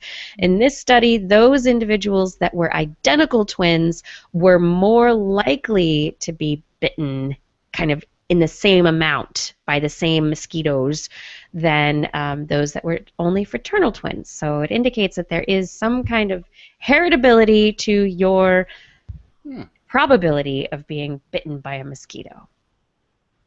But more studies needed. So we need more twins to volunteer for studies where they stick their hands in tubes and let mosquitoes bite them. Can we also interfere with the ones in space too? Since we have there's one in space and there's one back on Earth, we can add another variable to the mix. Aha. Well, we learned about variables. Too many earlier. variables. Let's do that. Oh, come on, space mosquitoes. And then Space mosquito. Wait, Scott, quick question. Yeah. Can mosquitoes fly in 0G? there's air. They wouldn't really know what to do. Would they just be like, No, because That's an interesting question. Because ants got fly confused. like anything else. They would get confused, but at least the fluid dynamics would work. Whether or not they would know how to actually use their biological knowledge of fluid dynamics. They just take off this way because there's no gravity. That's false. There is gravity. They're in free fall the entire time. They're just going so fast in a horizontal direction that they miss the Earth every time. I just scienced you on your own show. You did. You scienced me, and my brain went. I'm just gonna go over here. That's right, microgravity. Yeah. It's not zero. It's not 0G. It's microgravity. Not 0G. micro? Yep, Right. When you're in orbit, it's micro. They're feeling gravity all the time. It's just the fact that they're missing the Earth. They're the worst shots. What if you were missing your own life? Uh-oh. Oh, yeah, What you if had this had study. a memory such as you could recollect things that you'd done categorically, but you couldn't really, remember them. Like, picture yourself there, how it was, the smell, the sights. I think that happens to people who drink too much alcohol on Saturday nights. Yes, but it's also for people who maybe don't drink. It's a cognitive, there's a cognitive condition known as lifelong severely deficient autobiographical memory, SDAM. And what's interesting about this is you've learned the details about your past, but you lack the ability to sort of mentally travel back in time and imagine them. You can't sort of relive them and go, oh, and then you did this, and remember when this thing happened? You sort of have the outline. I went to this place, these things happened, talked to these people. You have Maybe no I episodic talked memory. to this person about that. Yeah. But once that's what you've got, that's it. You can't go back and it's like, oh yeah, and there was this other lady there who we were talking to, and she said that weird thing. I totally forgot about that. It's inaccessible now. Wow. Once you move past, it's inaccessible. Those little details, those little nuances, those things, completely gone. So it's very interesting. So this is a real thing that exists. There's no history of amnesia, brain injury, birth complications, seizure, stroke, neurological disease, or psychological disorder to explain their memory syndrome. They're highly educated and functioning normally in their occupational and social roles. Scientists are unsure how rare the condition is. In this, which is a Canadian study, they had sort of gotten volunteers somehow to step forward, self-identify. I think they only had a few. I think it might have had like 3 people. That they studied and asked them lots of questions and looked into their background, that sort of thing. So we still have a small sample size, but still. The Rotman research team discovered reduced vividness, visualization, and recollection of both personal events and laboratory-presented material in the 3 adults there it is, compared to age and education matched control subjects, using different methods of brain imaging, structural and functional magnetic resonance imaging. The team found the evidence of brain differences in the SDAM cases compared to controlled subjects. The researchers also examined the size of the hippocampus, brain region known to play a critical role in recollecting events, and found subtle volume reduction in the right hippocampus in the SDAM cases. When presented with events from their own life, the SDAM cases had reduced activation in midline brain regions that play a prominent role in autobiographical memory processes, such as mental time travel. When their memory for pictures was tested, the EEG signals associated with conscious recollection in healthy adults were greatly reduced in the SDAM cases, even though their recognition of the picture in the moment was normal. So you're right now. In the present moment, it's all good. I got this. My brain's got this. It's the same as everybody. Move forward in time. I can sort of remember when I was sitting here talking to you three, doing this show. They cannot. They have, I did a show as though I suppose it's a written title or something, right? Yeah, so it suggested that they were able to learn, but without the normal recollective, re-experiencing, re-imaging, reimagining of the events. SDAM cases had very little access to autobiographical details from their remote past, including visualization of those experiences and their emotional state. We also found significant activation reductions in core regions known to play a role in autobiographical memory, which may provide some of the explanation for their inability to mentally project the self through time and their reduced visualization abilities compared to matched controls. Yet the findings also suggest how it is that the SDAM case can still function normally in day-to-day life.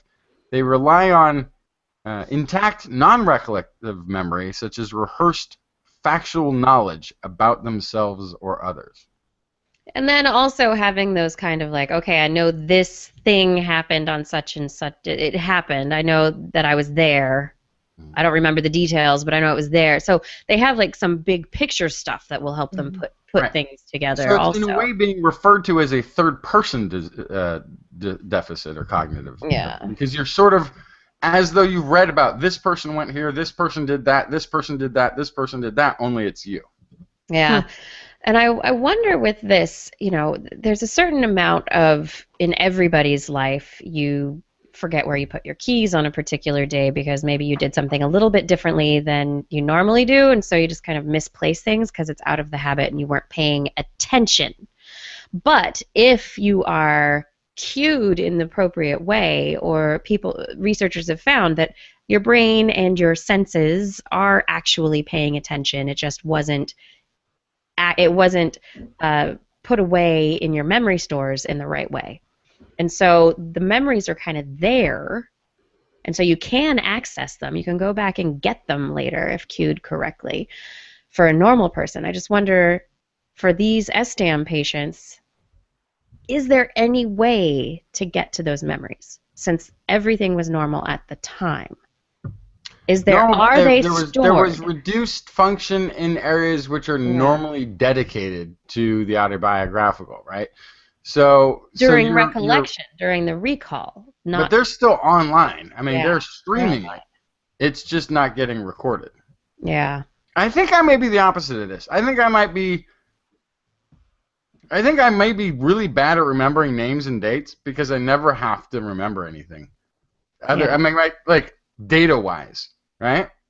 Because I can go back and we can we were playing this game the other day with a friend it was a game about what year was the movie made, and I've got no number in my head for when that movie was made, but I can remember exactly who I saw it with, and based on who I saw it with, and I can remember what age we were and what things we were doing and right around the time that we saw this movie, I can tell you when the movie was.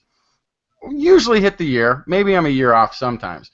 But that's like, I think, autobiographical memory, right? Mm-hmm. Like, I found that I don't have any idea, date-wise, when any of these things were until I started putting in reference of the autobiographical. that autobiographical memory. If you didn't have that, there's so much of your relationship to the planet that would be gone. I mean, they're not freaked out by it because they apparently have always had this. This wasn't a trauma or a disease. It's just the way they live. That It's the came way about. yeah. But to lose that would seem wildly severing myself with my mind, right? Because that's a big part of it. It's all the places you've been, all the things you've done. Yeah, it's interesting how memory works and how you can use it in particular situations. So I remember when I was a teaching assistant for laboratories as a grad student, I'd have for a quarter 30 students, and then the next quarter I'd have another 30 students, and sometimes I would have 2 sessions a quarter, so I'd maybe have 60 students that, you know, I saw a couple times a week, and I had to know I had to know their names. I had to, you know, they'd give me their assignments, and I'd see them on campus, and I'd see them in the laboratory, and I had to know their names. So, like, bam, within 2 days, I would have everybody's names memorized. I knew face to name. I knew who they were, and I had it for the whole quarter. As soon as the quarter was over, slate wiped clean. I would run into these students on campus and have absolutely no idea what their names were. I've had that happen. It was like, boom, I'm moving on to the next group. Boom. It's like you really you were really great. I really love how you taught me that. I'm like, hey, hi, human. What's up, human? You know, I totally. I have the problem where I know a person and I have no idea what I know them from. I can't place them in the right category if I see them out of context. Like, who is this? Like, you didn't say my number again, Blair. I see how it is. Yeah. Whenever that happens to me, Blair, I get really nervous because I'm like, oh, did I know them in my drug haze days? Is that when I was a junkie down in Los Angeles shooting the heroin? I don't know how I know them. Are they gonna be upset when they say, oh no, that's right. Oh yeah. We have kids in the same school. Yeah, I was over there picking up your kid, huh? Oh yeah.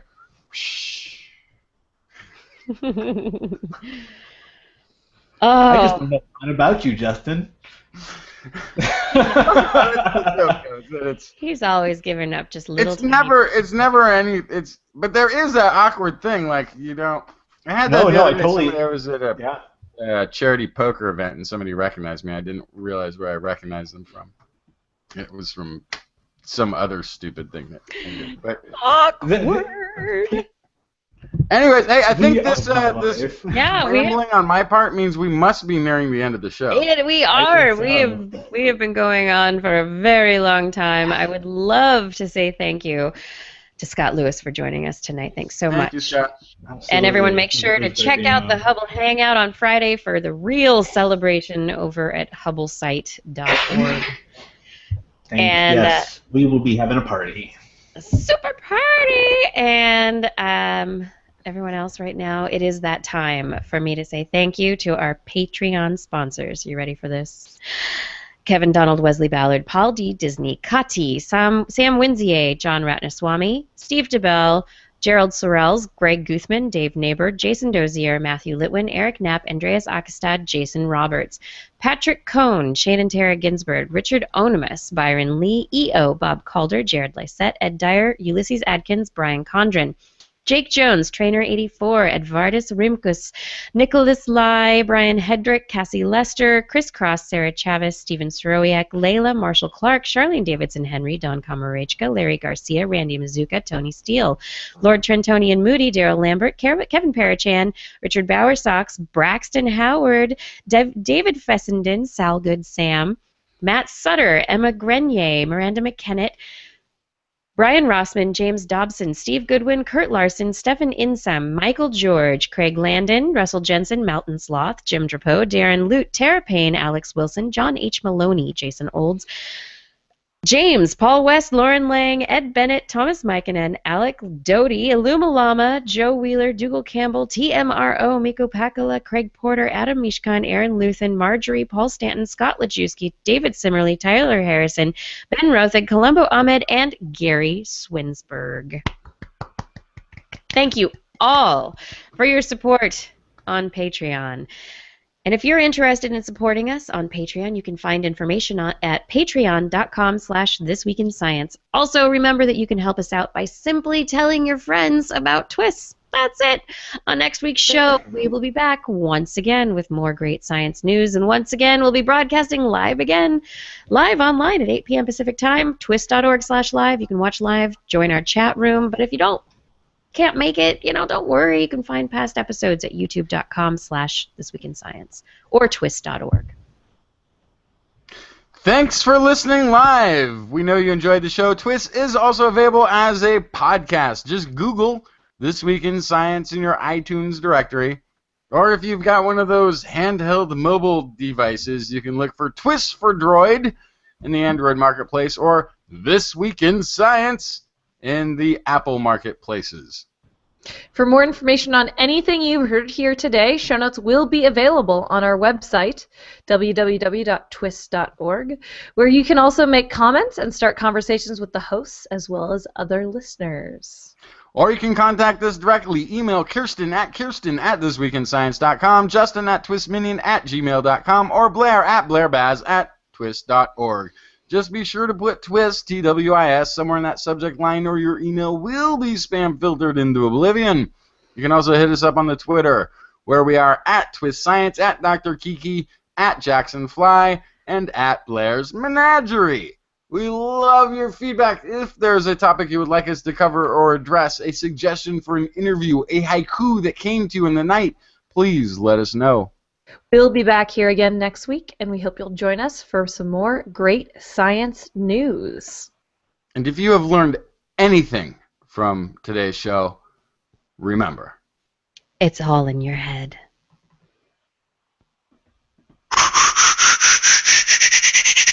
This Week in Science. This Week in Science. This Week in Science. This Week in Science, it's the end of the world, so I'm setting up shop, got my banner unfurled. It says the scientist is in, I'm gonna sell my advice, show them how to stop the robots with a simple device. I'll reverse global warming with a wave of my hand, and all it'll cost you is a couple of grand. 'Cause this week's science is coming your way, so everybody listen to what I say. I use the scientific method for all that it's worth, and I'll broadcast my opinion all over the earth. 'Cause it's This Week in Science. This Week in Science. This Week in Science. Science. Science. This Week in Science. This Week in Science. This Week in Science. Science. Science. Science. I've got one disclaimer, and it shouldn't be news, that what I say may not represent your views, but I've done the calculations and I've got a plan. If you listen to the science, you may just better understand that we're not trying to threaten your philosophy. We're just trying to save the world from jeopardy. Jeopardy. And This Week in Science is coming your way, so everybody listen to everything we say. And if you use our method, stand a roll and a die, we may rid the world of toxoplasma gondii. 'Cause it's This Week in Science. This Week in Science. This Week in Science. Science. Science. Science. This Week in Science. This Week in Science. This Week in Science. Science. Science.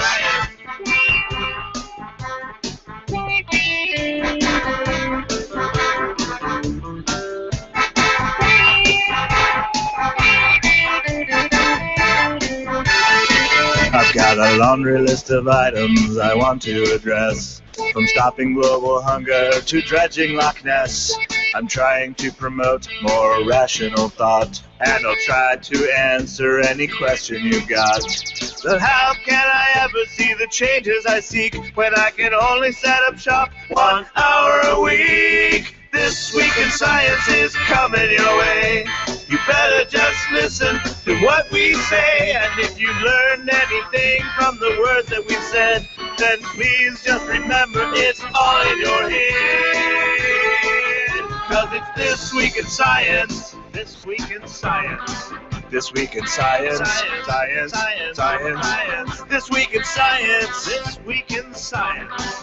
This week in science, science, science. This week in science, this week in science. This week in science, this week in science. This week in science, this week in science. This week in science, this week in science.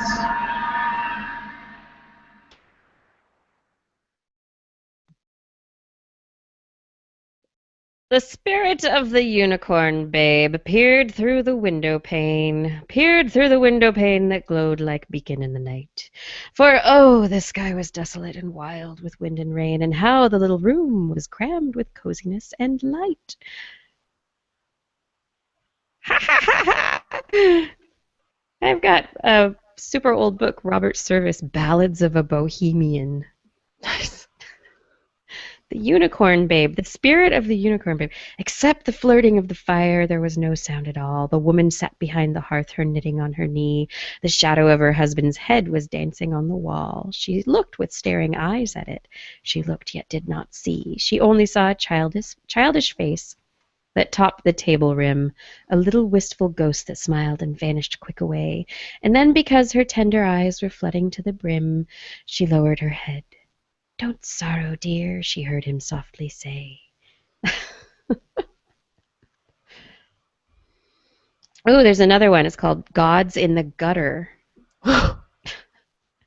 I dreamed I saw 3 demigods who in a cafe sat, and one was small and crapulous, and one was large and fat, and one was eaten up with vice and verminous at that. The first, he spoke of secret sins and gems and perfumes rare. To him and all in hour of need, in sickness and distress, time passed away, she won their hearts, and lo, I went to another poem. Never mind. Too many pages. Oh, there it is. The first he spoke of secret sins and gems and perfumes rare, and velvet cats and courtesans voluptuously fair. Who is this sybarite? I asked. They answered, Baudelaire. I have a lovely book of poetry right here. Oh, I love this. Oh, what's that book of poetry? Let me see that. The Gas We Pass. That's right. Have you read that to us before? I haven't read it to you before. I just showed some. Is this a new thing since the last time I've been on that we read poetry after? No. After the show? Or is this... No, this is just being silly. Oh, okay. I was just wondering because I could have brought some bad poetry. We don't need any bad poetry. Where's Justin? I could read Vogon poetry. Some farts smell bad, nice. and some don't. When you fart after eating meat, fish, eggs, or things like that, your farts smell really bad. When you fart after eating potatoes or beans, however, they don't smell very much at all. That's why the farts of animals that eat meat smell so terrible. I can read. The farts of animals who eat things like potatoes and grass, such as elephants, rhinos, and hippos, don't smell that bad. But eating potatoes or grass causes lots of gas to build up in their intestines, which makes them fart a lot. And the hippo's going, Baroom! I have this book. My grandmother gave it to me. It's called The Canary, Mating and Breeding, Varieties, Care, and Management, published by the Singer Gravel Paper Company in New York in 1880. In 1880, we can find out about cuttlefish and canaries. Molting. See, now you said cuttlefish. I want to watch the Zay Frank video on cuttlefish. I love that video. Cuttlefish should at all times be kept in the cage, suspended by wires preferable to string, as some birds will detach it daily by pecking if possible. Bathing is of utmost importance, both as a luxury and as a sanitary precaution, and should be indulged in every day, and when convenient should be given in the morning, as by this regularity the bird acquires the habit and looks for it at the usual time. That's funny. I have some old things. Justin, we need to reread the disclaimer for Identity 4. He said he did not get it. Oh. Because the recording kicked in halfway I've already thrown away the through. napkin I wrote it on. Are you kidding? It's in the show notes. Hey, Paulson Law, thanks for enjoying the show over there on Twitter. All right. I'm gonna go. Okay. Thank you for having me. No one will blame you. All right, Yeah. Scott. Thanks for Yes. coming, Until next time. Scott. Awesome, Absolutely. awesome Your Bernadette 4 this shots time. of coffee have worn off, I can see. Oh, it has. Yeah. But it was worth it. Oh man, it got me through till about 4:30, and then I got another latte, and now I'm just crashing. So I'll see you all later. Thanks again for having me on. Bye, Twist Minions in the chat room. Thanks for joining. See you guys in the Hubble Hangout on Friday. That's right. See ya. Bye. Bye. All right, Justin.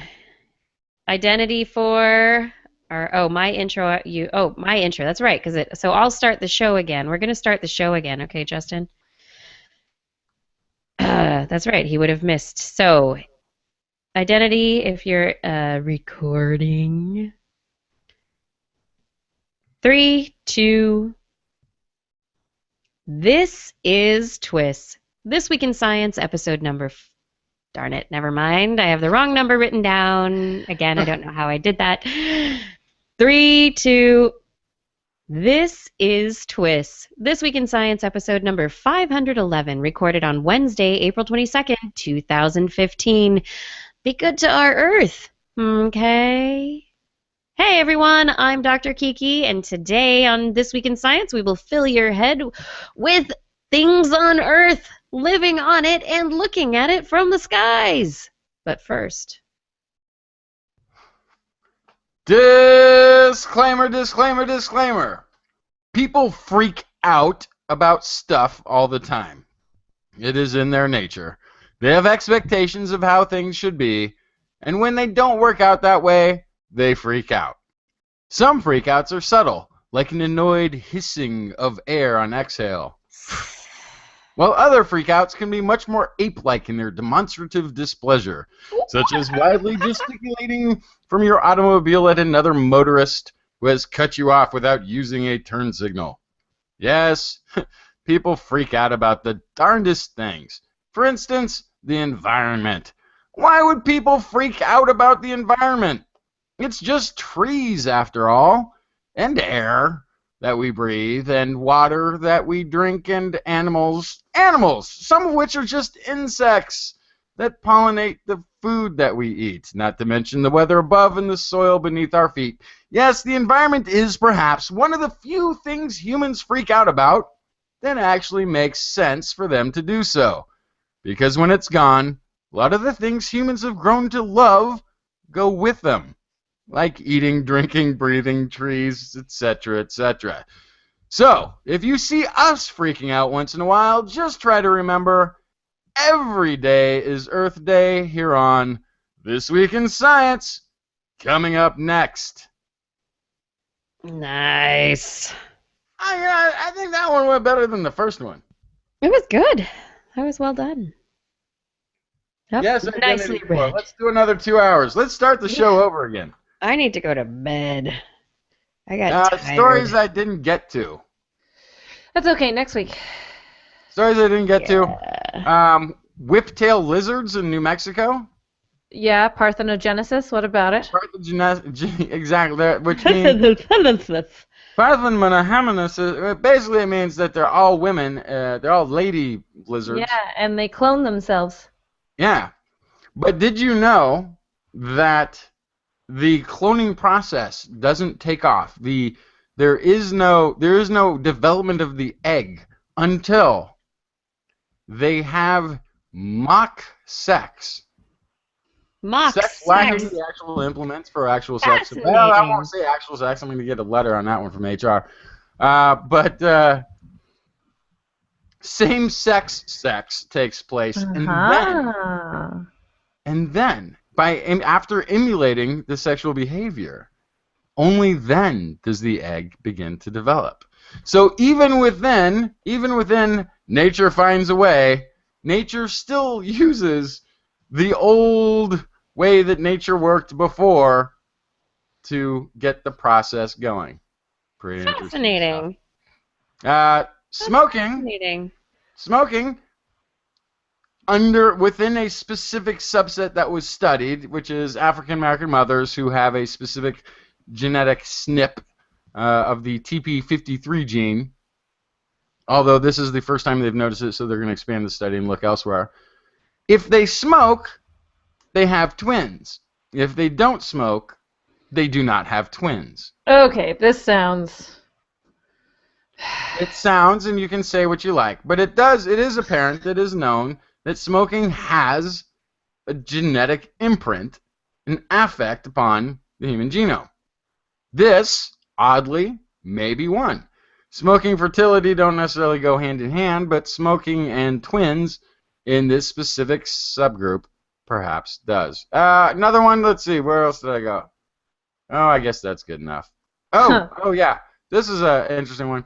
There's a drug that stimulates the body's own stem cells to replace brain cells lost in multiple sclerosis. And so far, the testing of this has been done in mice with it says, okay, the drugs proved to have extraordinary effects on mice. Their impacts on human patients will not be fully known to actual clinical trials. Nevertheless, the team of researchers already have added reason for optimism. In addition to the tests with animal cells, they also tested drugs on human stem cells and saw the medication prompt a similar response as seen in the mouse cells. So both medications worked well. This is possibly a groundbreaking ability to replace previously lost brain cells in patients with multiple sclerosis. That would be awesome. Right? Yeah, that would be amazing. That would be amazing. Oh. Fingers crossed for that kind of therapy. I'm putting that one in the chat room. That's was a story that if I'd been able to read out, that would have been a second half, first half story if I found it enough. It's a bunch of stories. That's good. We just kept going tonight, didn't we? We did. Show. Long show. A lot of just kind of chattering, which is okay. Mm-hmm. Make 2 shows. I know. Cut it in half. If you want to hear the interview with Scott. Yeah. No, you should totally do that. 2 parts. Yeah, if you want to hear the interview with Scott, download the next episode.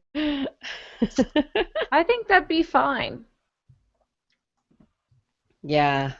All right, Kiki. Really, I think that Portland. I hope it's treating you well so far. It is. Portland's good. Blair, I know you don't need sleep, but you might as well get it. What's going on? Is Justin leaving? What's going on? I thought we were leaving. Wasn't that what we're doing? We're saying goodnight? I'm very confused. We confuse ourselves. What were you going to say, Blair? I don't know.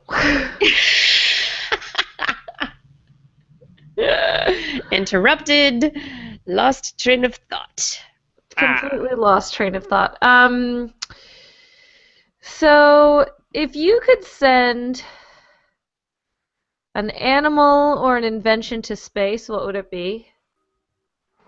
Oh, are you talking about that thingy? Yeah. Yeah, I never got around to making that video. I didn't either. It launched today, but it looks like you can still make them. Of course, yeah. It's a social media kind of thing, so anybody can make them. I'm going to try to do one, but I honestly couldn't think of, like, one animal to send to space. I think after tonight's show, I want to know what a mosquito would be like in space. I want to know if they can fly.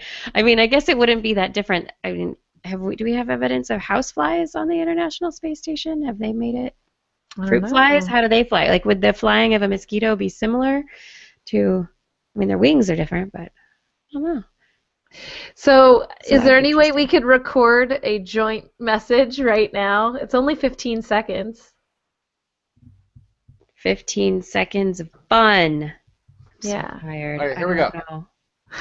Anybody who knows me knows that I've never wanted to be in space. I don't like space. I don't like anything about space. The only thing I'm more afraid of and don't like more than being in space is mosquitoes. So I would like to study whether or not mosquitoes can survive in space, because if they can't, I might actually want to go.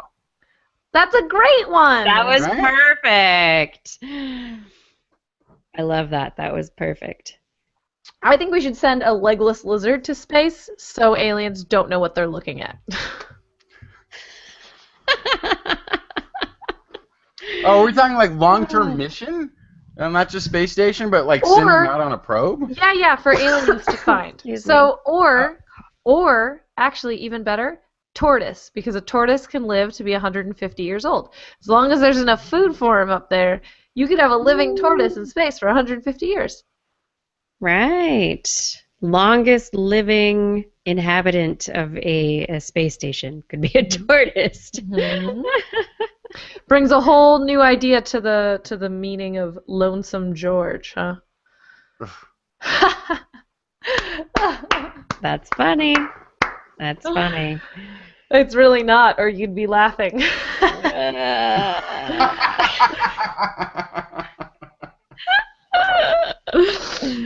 Gotcha. Identity 4 wants space beads. Dave Friedel wants to send John Bonner. Oh my CR1 says I would send a congressman. Several, actually. Dave Friedel says John Bonner. Mitch McConnell, yeah, because he's a tortoise. Perfect. Mitch McConnell. Yes. Yes. Oh, dear. So funny. Oh my god, that's hilarious. I know. Punch Drunk Moving. Yes, that is what's happening right now. You have no idea, Dave Friedel. Punch Drunk working right. And I have a cough that it isn't bothering me, and I'm tired. I think I might have. How do you know if you have walking pneumonia? Are you walking? I'm walking. Does it sound like this when you breathe? No, it doesn't sound like that. Okay. So you're probably fine. Yeah. Yeah, probably fine. You probably just are allergic to Portland. Oh, too bad. Have to come back. I gotta come home. Oh no. Yeah. I did change my location to Instagram from here as of today, because now I can claim TWIS Studios, San Francisco. You're the only San Francisco branch of TWIS Studios right here. That's right. The TWIS mailing address is still San Francisco, and it's going to stay that way. Well, but it's not a studio. Right. No, it's not. You should leave that key with me. I can go get mail.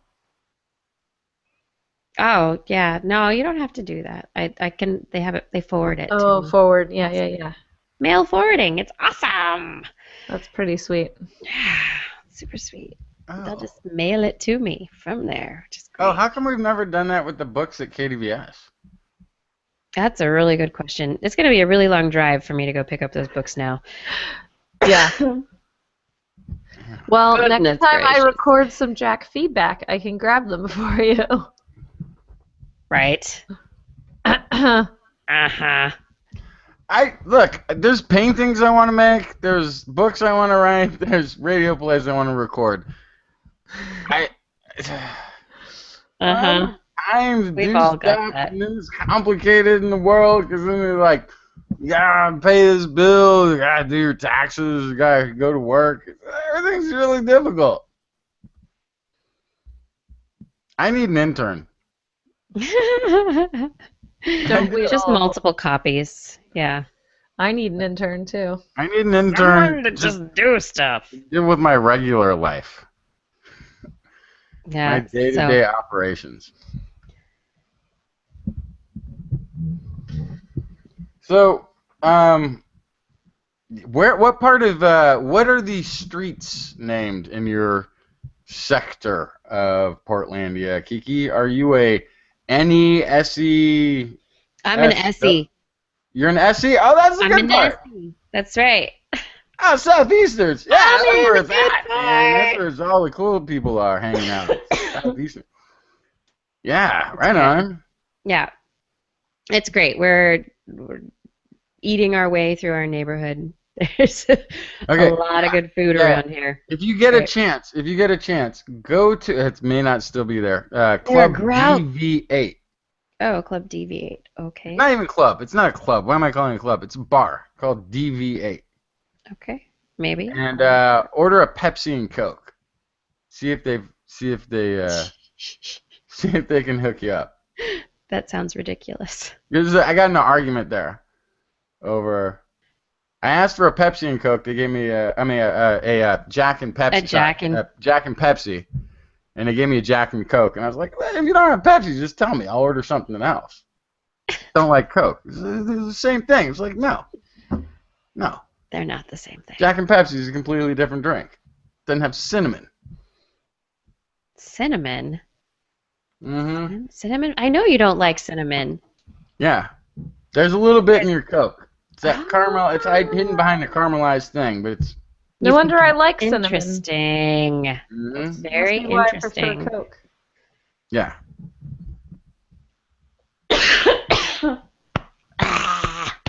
Moving made me. Yeah. Yeah. I accidentally shut down the chat room, so now I'm running blind here. Why did you shut down the chat room? Did I put a didn't mean bird to. on it? You guys, I have a bird pillow, and I can just put a bird pillow on my bed. I can put a bird pillow on my chair. Every day I go, I would put a bird on it. Every day I put a bird on it. It's awesome. Put a bird on it. Oh, yeah, and look, right up there, I've got birds on my... oh, you can't see them. That's right. You see them? Oh.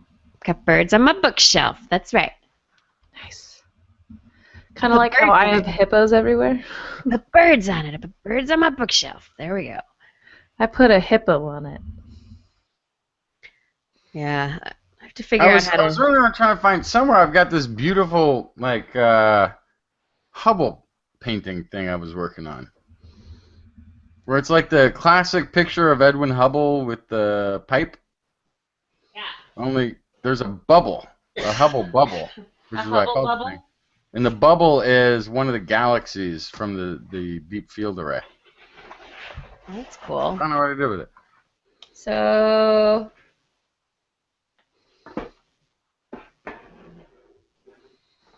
Mm. I think I'm going to hang that over there. Yeah, good call. Yeah. Back here. There. And I've been contemplating moving the bookcase over a little bit so there's not all this dark space back over there behind me.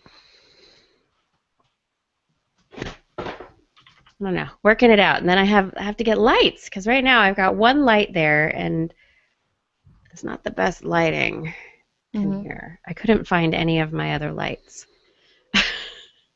All my lamps, you guys, seriously. You can see this pile of books, this box right there, pile of books. I can't turn. There's more. Just there's boxes. I wonder how far I can do this. I'm gonna break everything. There's more boxes. Oh my gosh. Boxes. So many boxes. Just scary. Just ridiculous. There's a lot left to do in this here place. Unpacking sucks. Moving sucks. Moving sucks. Packing sucks. Moving sucks. Yeah, and then there's like I don't know how long I'm going to be here, so I'm like, how much do I leave in storage? In boxes? Do I unpack everything? What do you mean you don't know how long you're going to be here? I don't know how long I'm going to be in this house. you know? Okay. We have a year lease, but I don't know if we're going to be here. Okay, I guess you're gonna be there a year. Right? I don't want to do this again at the end of a year. Oh my gosh, it was hard. If I leave some stuff in boxes, it'll make it easier. Or if I get rid of some things, I've been it'll in make this it place for 2.5 years. 2 years. Almost 2 years. Not quite 2 years. I've still got lots of stuff in boxes. Mm-hmm. If I just don't move in completely, could be good. That's no way to live. I know. Yeah. What's going on in the chat room there? What do you mean, Dave Friedel? Forwarding the UPS box. They won't let you. Yes, they will. I talked with them. They will let me. They will let me. They said they would. I'm gonna call them and be like, hello, can you send me my mail? Yes, Ed from Connecticut, I agree with you. Nobody with the last name that's been president within the last decade and a half should ever be allowed to be president. Yeah, I agree with that.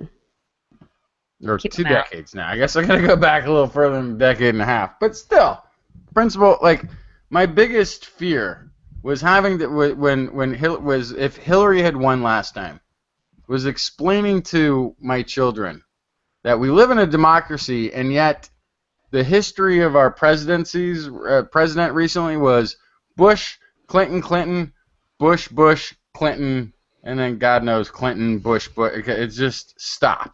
Just stop. If your name is on that list within the last 20 years, that should be like an automatic disqualifier. You go generational. I mean, I guess the first and second Bush were different generations and stuff, so maybe you could like say, well, no, it's too much. It's too monarchy, oligarchy, whatever it is. It's no good. It's no good. There must be people from another family who have a freaking better idea of how to run the nation than these people. You'd think so. Oh, Strengths. Wait, what? So Strengths is saying that twist.org/live didn't embed the live stream successfully. So Diamond Club TV #2 gave a helping hand. Thanks, Diamond Club. Wow, that's awesome. Dave Friedel, Jackson for president. That's the word. Okay, so while I would make a terrible president, it would be fun. I'd give good interviews. I'd give better interviews.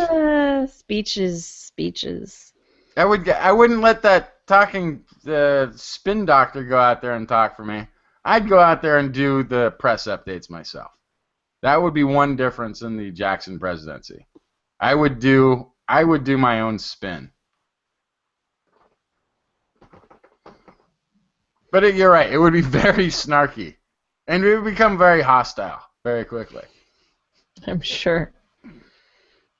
Really? You're gonna ask me a question like about global something or another when you're wearing a salmon-colored shirt? Really? You came in here today wearing salmon? You're gonna ask me that? No. I'll answer the question, but somebody else in the room has to ask it. Because I'm not. No, that's ridiculous. Oh boy. Hilarious. So I'm gonna count my blessings Once again, that you are not my president. anti-cat bill has been stalled in Congress. I'm going to write an executive order. I've already instructed the drones to be on the lookout for cats that may be being harbored. Leave the cats alone, Justin. Just leave the cats alone. The cats are not your enemy. They're not public enemy #1. I mean, the president doesn't have like ultimate sweeping power or nothing, but I would my goal as president would be to emulate one aspect of Jimmy Carter's presidency. What's that? Which is I would try my best to make it so that my entire time in office, not a single shot would be fired by the U.S. military under an order, whether it be Congress or presidential in war. Whether it be the Congress. Yeah, there'd be all these other terms too invented in my presidency. Congress mesh. Congress mesh, stash, fesh.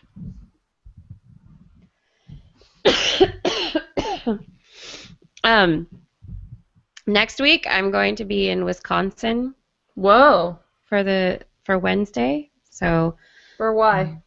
I'm going to a conference on broader impacts. Okay. Cool. So so I'm going to that, and we'll be there for Wednesday. So hopefully I'll just be able to it'll be hotel Wi-Fi. So Cool. yeah, I'm not going to have all the music and all that kind of stuff, but we'll. Okay. Can you resend me all of those files because I couldn't access No. them during the show last week? They're in some of the old rundowns. Yeah, so I got locked out of the wiki. Oh. Yeah. Ha. Mhm. Yeah. Yeah. I lost the remembering. password and I got locked out of the wiki. I think I'm locked out of it too. So, can you just send me the files? Is that possible? Yes, Google. While they're doing I shop can talk Google over here. Drive them, Yeah. maybe. Yeah. Minions. Okay. Yes, Google I Drive would the files dedicate to me, their budget and then I can dedicated at all least to the play them. sciences. And yet, at the end of Yeah. my first 4 Quiet, years, Justin. we would have lasers on the moon that could hit anything, Here. given the right time of night or day. Okay. So I'm gonna continue to talk while I muted Justin because. Awesome. Thanks. So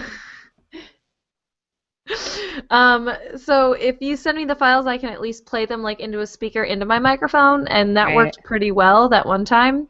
Yeah. So we can pretend that we have music. Yeah, because you'll have a better microphone than I will for that. So okay. Yeah. So if you send them to me, like Google Drive them to me, then that would be sweet. That sounds good. All right. Okay, I'm trying to unmute Justin, and I can't.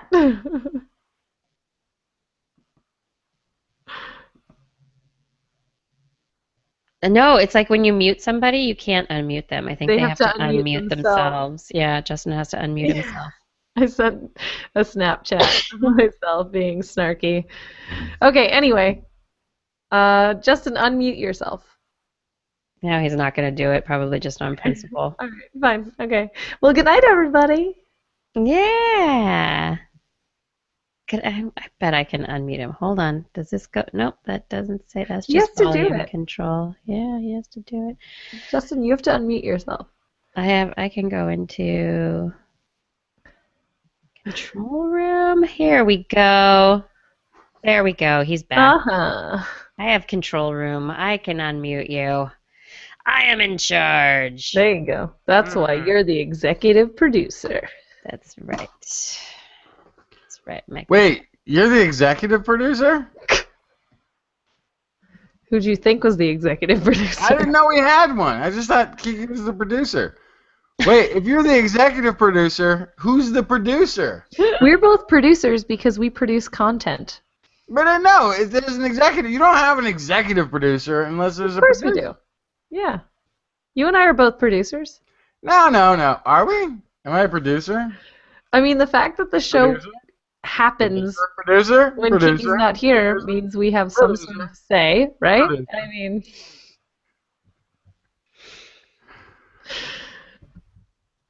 I'm not following conversation anymore. I'm like zoning out and I'm tired. Ooh, Whiskey Renegade lasers on the moon that push solar-sailed powered equipment through space. Yes, we're totally funding that. Funded. don't make me mute you again. It's time to go. Say goodnight. Yeah, Funded. Dave Friedel. This could be that episode where Dr. Kiki passes out. Clack. Say goodnight, Justin. I'll hit my Good night, Justin. There you go. Good job. There we go. That's what I was hoping would happen. Ah, we are all such good little trained monkeys. We all are. And thank you, everyone, for staying with us this evening, joining us for the show, for our long episode. Oh, my goodness. For the wonderful conversation about Hubble and so many other stories. Thank you so much for being with us this late at night before we pass out. And thank you for even considering Justin for president. Because God knows I didn't. Hashtag, what was it? Hashtag for the Hubble? Hashtag Bring Hubble home. bring Hubble home. Hashtag bring Hubble home. That's right. All right, everyone. We'll see you next week from Wisconsin. Maybe I'll actually see Ben Rothig there. All right? Ooh. Maybe. He lives an hour away from there. See y'all later. Bye! Good night.